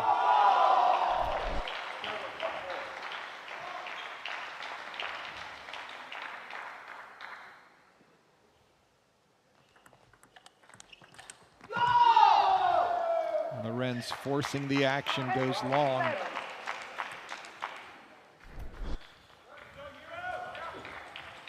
Four match points for Texas.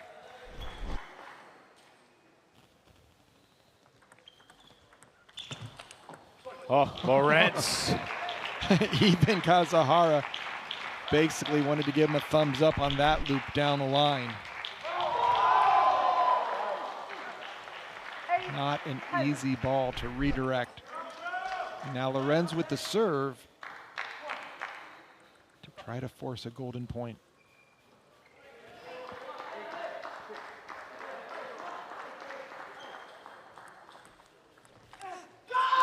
Hiromitsu Kasahara sweeps Roman Lorenz impressively to give the Texas Smash their 6th straight point. Back-to-back sweeps from Rebete and Kasahara will create a 3-point lead for Texas as they go for the upset of the top dogs in the entire league, the Carolina Gold Rush.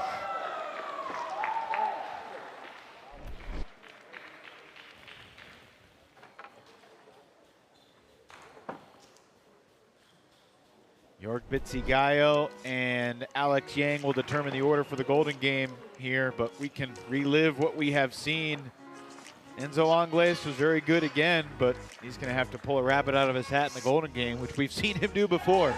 He's definitely playing with good momentum, taking the doubles event as well on the final point. Daryl Sao. Really intense match with Kai Jung, but Kai winning game 3, 11-7 after the first 2 games went to the Golden Point. Another rubber game in doubles, won by Angles and Lin. The top doubles duo in the league delivers. But Rebete and Kasahara had been the story of the past half hour, leading into the Golden Game. as we send it down to the commissioner of Major League Table Tennis, Flint Lee. Okay, we've got Texas Smash are leading the Carolina Gold 9-6. Texas will start with a 3-point edge. Carolina, your first pick. Hong Lin is your first pick. Emily is Texas's first pick. Second? Yohan Rebete is your second pick. Your second pick, coach?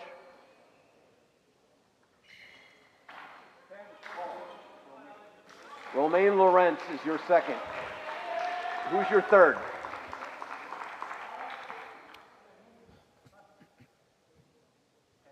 Enzo Angles is your third. Who's your third, coach?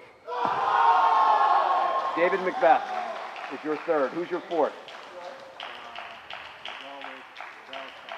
Daryl Sao is your fourth, making Hero your fifth. You have Jeremy and Kai up against Daryl as your next pick for 4. Jeremy or Kai? Daryl and Hero. Daryl Sao. Jeremy or Kai? Jeremy making Kai your fifth. Good luck, coaches. Interesting. So we begin with the women. Hong Lin versus Emily Wong. But, we saw Rebete play Hazin. Now we'll get Rebete versus Lawrence. Angles McBeth is a repeat. But man, get your popcorn ready for Sao and Hazin, and particularly Kai Zhang and Hiromitsu Kasahara. Going to be very tight for both teams. I think the women are going to set the stage. Going to have to give the advantage to Hong Lin. Her experience, her style of play. Plays very safe, but when the opportunity presents itself, she will finish the ball. Very strong on the forehand side. And Texas has 3 points on the board. Hong Lin will serve, try to get the gold rush within 2.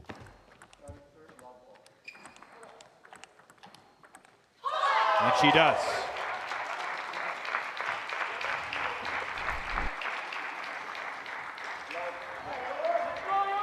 Will the backhand of Rebete override the forehand play 3-1. of Romain Lawrence?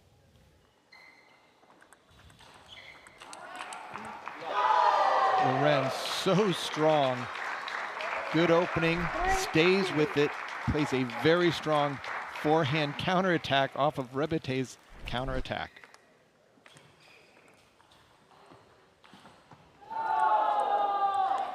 There's the backhand of Rebete.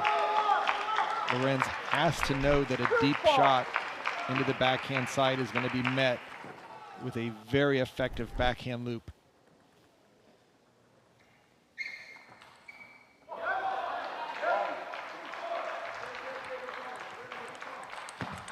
And there you see Lorenz stepping around, getting his forehand into play.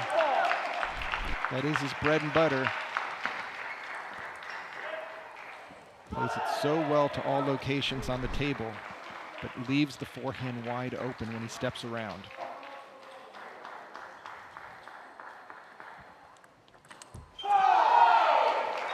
Well, the 3-point lead is gone.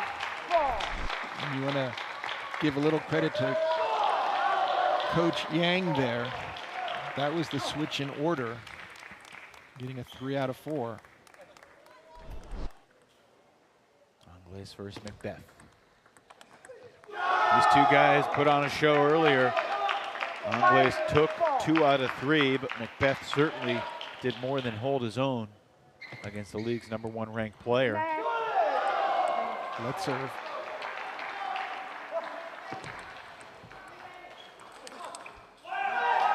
And Angles able to break one of the serves. Can he hold his serve and take both of these?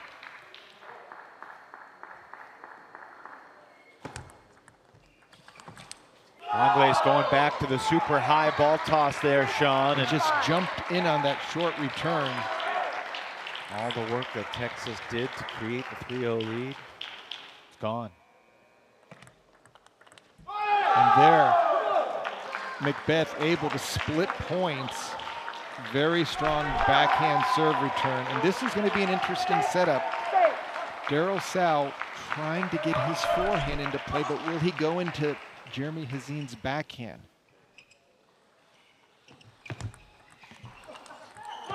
Good start for Daryl Sal. Out to the forehand.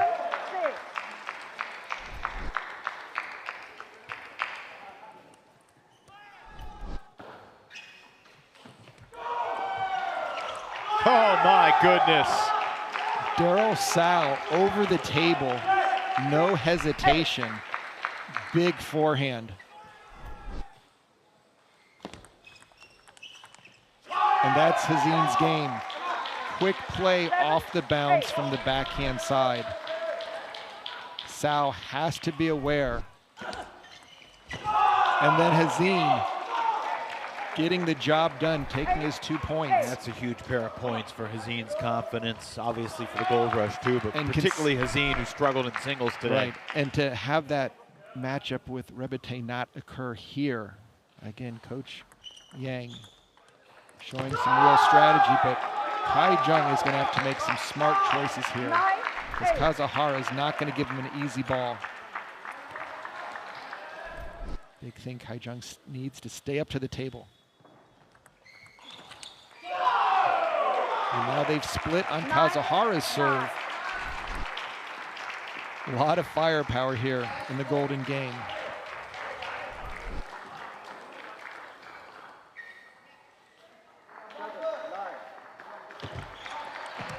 Oh, what a return by Kazahara, who's just been money all game long.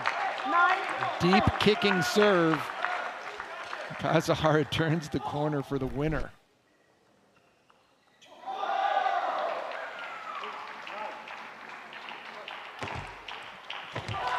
And Kai Jung with the service winner.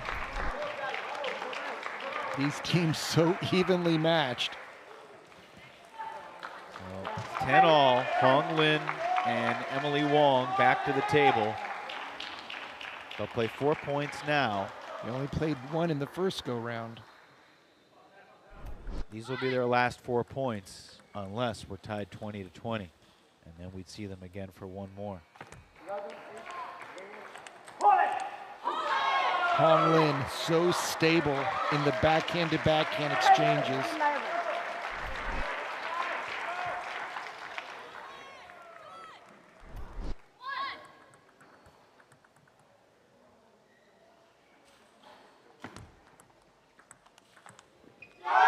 Great job by Emily Wong. Get that first backhand topspin in. Well placed, nice and deep.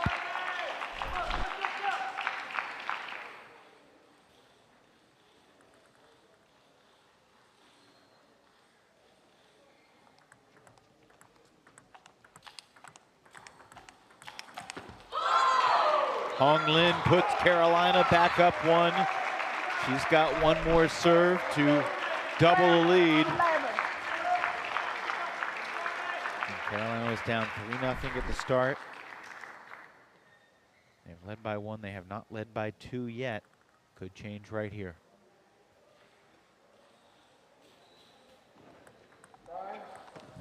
Nope. Into the net, and Wong able to earn the split, so it's 12-12 for Rebete and Lorenz. Last time these guys met, it was 3-1 for Lorenz. See if he's able to keep that advantage going for the Gold Rush. And Rebete with an effective serve. 13-12.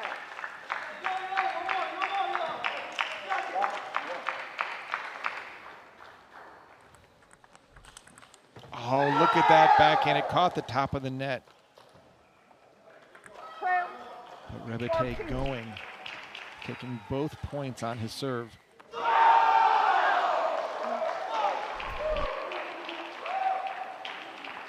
Big serve here for Roman. Wow. A direct service winner.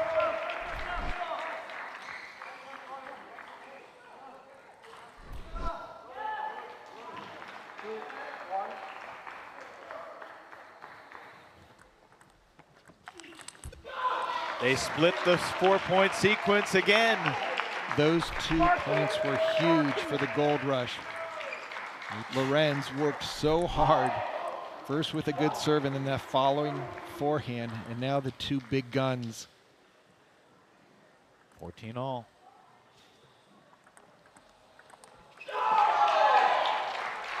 McBeth needs this next one. Absolutely. You do not want to be down 16-14 with Enzo serving. Angles does what he does best, coming up huge in the big moments. Over the table forehand, looping the winner to the open court. Timeout, Texas. Got to take a timeout right now and regroup. What shot selection by Enzo Angles. First with the digging forehand, underspin off the serve, and then the over the table forehand drive. Just completely going for it on David McBeth's serve.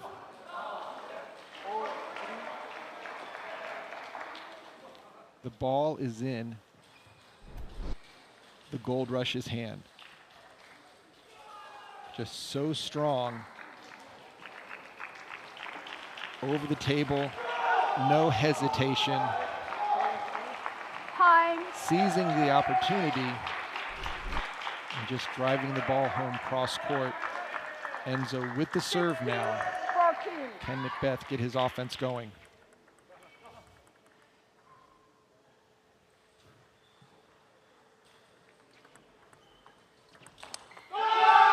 McBeth able to bounce back and earn the point on Angles' serve. We've seen Angles have some issues with the wide step around.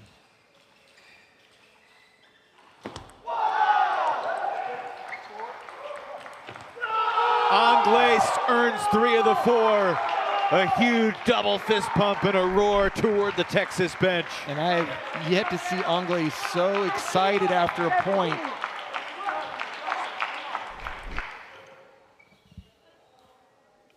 Great camera work from our Last crew, 1 second. showing the Last emotion from Enzo Angles. Taking nothing for granted. Sal versus Zine. And Sal, I really feel he'll be up for this challenge right now. He's going to play forehands. It's going to be up to Hazine if he can somehow stop the forehands of Daryl Sal.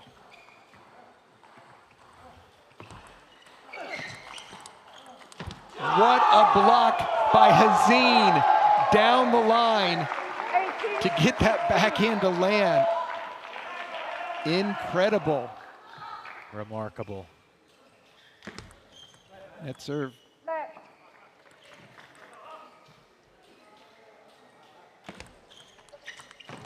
Hazine has put Carolina up by 3. What a combination. Aggressive serve and then punching it out to the forehand. And he sends that one long, but he did his job, Sean. And he got the shot that he wanted, just couldn't convert on the last one. So But now, 19-17, Carolina leads. Kasahara needs to take at least 3 of these 4 from Kai Jung. Kasahara serves first. Oh, there's a winner. And Kai Jung better be careful. He's got to hope that he can send it into a golden point, because right now Kasahara is just on fire. Yeah, he is scorching hot. Kasahara wants to win it because in the back of his mind he knows Hong Lin has the advantage if we go to the golden point. And Kai Jung, how smart was that?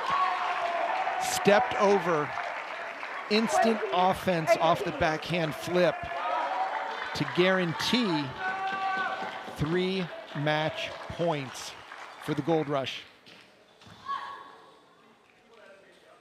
First two on Jung's serve. And that'll do it. The Carolina Gold Rush are the comeback kings yet again. And their reign atop Major League Table Tennis continues unabated. Gold drop. 21-18. Just a great service selection by Kai Jung. It looked like there was a chance for the smash to come back and steal the victory.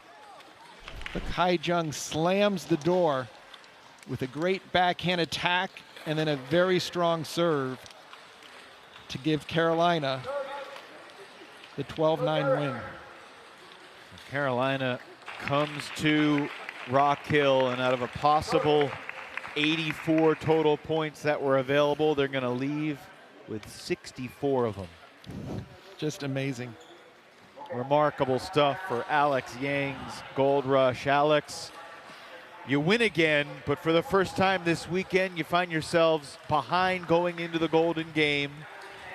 Texas had all the momentum with Rebate and Kasahara playing great in the final singles matches. How did your team turn it around when it counted most? I think they play super good, and for before Golden Game, I'm thinking I have to take a big risk. If I do normally, we will lose. So I take big risk. I flip everybody. Love it. But also I like 9-6 better than 7-8, because first one I will send Ling home. That's better. Why is that better? Because I will send the Ling home first, so we have an advantage for second round. I don't like they put the same order later, you know. You know, the two matches or the two matchups, Romain Laurens coming big and scoring those 2 points, but also Jeremy Hazin just playing with so much experience against Daryl Sao. Do you think that was the difference in the Golden Game? Yes, because all about the style. It's not like experience, all like the style. I think I pushed Kasahara to 5th position is better for us, because they will play 19-19 in 2020. I think Kai is a big fighter, so he never nervous, I feel. I imagine you came here hoping to win every single match you played, expecting to win every single match you played. Now that you've done it, how does the accomplishment feel to show that you are not just atop the East, but you are atop the entire league? So I cannot say top for the East is okay, but for West they missing too much players, so it's not really West the best real West level, you know. So still have 3 rounds for East, so I try to do our best to keep #1. Well done. Exciting stuff. Alex Yang, congrats. Have a Merry Christmas, a Happy New Year, and we'll see you in Florida in the new year. Yeah, thank you both to you too. Alex Yang leads the Carolina Gold Rush to victory again. They started the weekend, Sean, 16-5 over the Bay, and then they smash, no pun intended, the Portland Paddlers 20-1. A 16-5 win over Seattle, and now Jeremy Hazin's Gold Rush earned the come-from-behind 12-9 win. A little different flavor to this one, Jeremy, after Texas had all the momentum going into the Golden Game. For you personally, after Yohan did to you what he did, how did you retake the table with the same confidence and mojo? Some huge points, some clutch points, and you delivered. Yeah, actually, the last few team matches, including yesterday and the day before, and even last month, like I've been doing really well lately. And this was really a shock to me. All of a sudden, I don't know what I was doing. After a few games of doing well, all of a sudden, you would say I fell asleep during the match. And then when I tried to try my best and tried to fight hard, I don't know. I think my brain was a big off switch.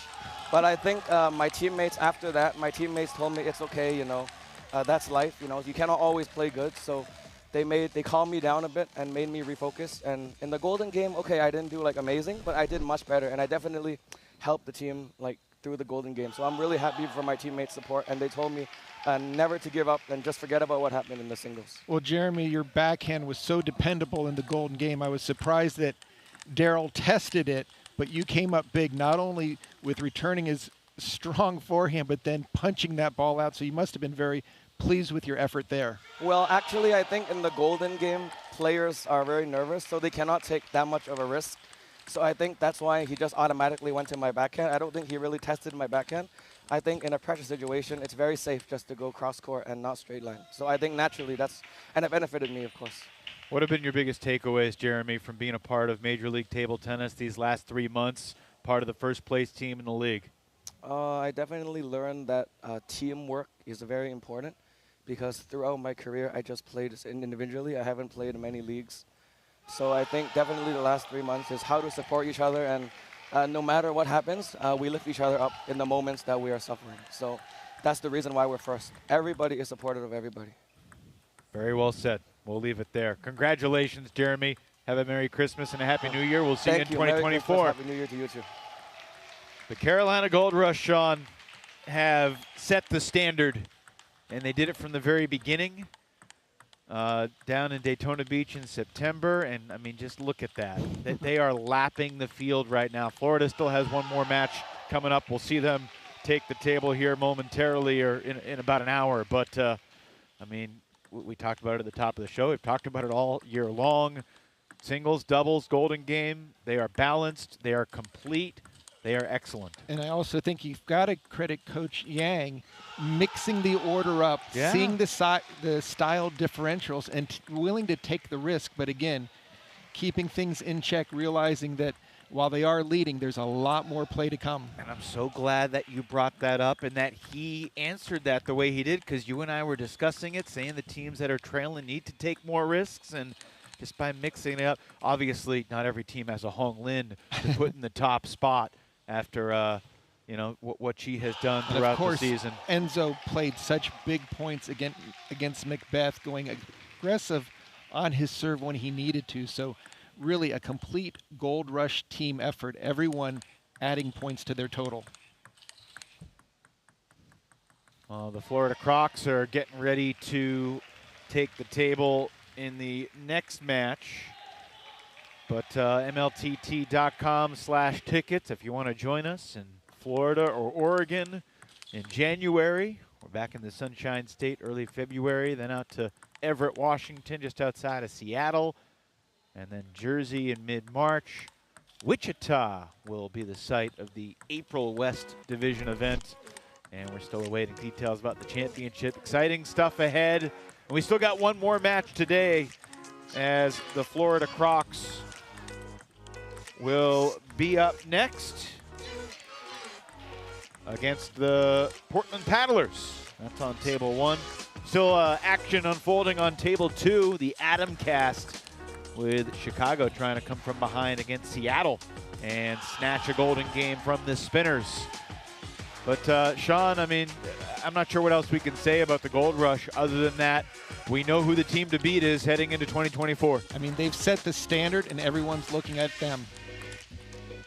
Kasahara and McBeth, Rebete all had their moments, but you know, the story of MLTT, as good as you can be in singles, it really comes down to that golden game, and no one has done it like Enzo Angles and the Carolina Gold Rush. Jeremy Hazim with some clutch moments, and Kai Jung finished it off 21-18 as the Gold Rush celebrate again a victory in Major League Table Tennis. For Sean O'Neill, I'm Evan Lepler saying so long for now. We'll see you in an hour for Florida and Portland.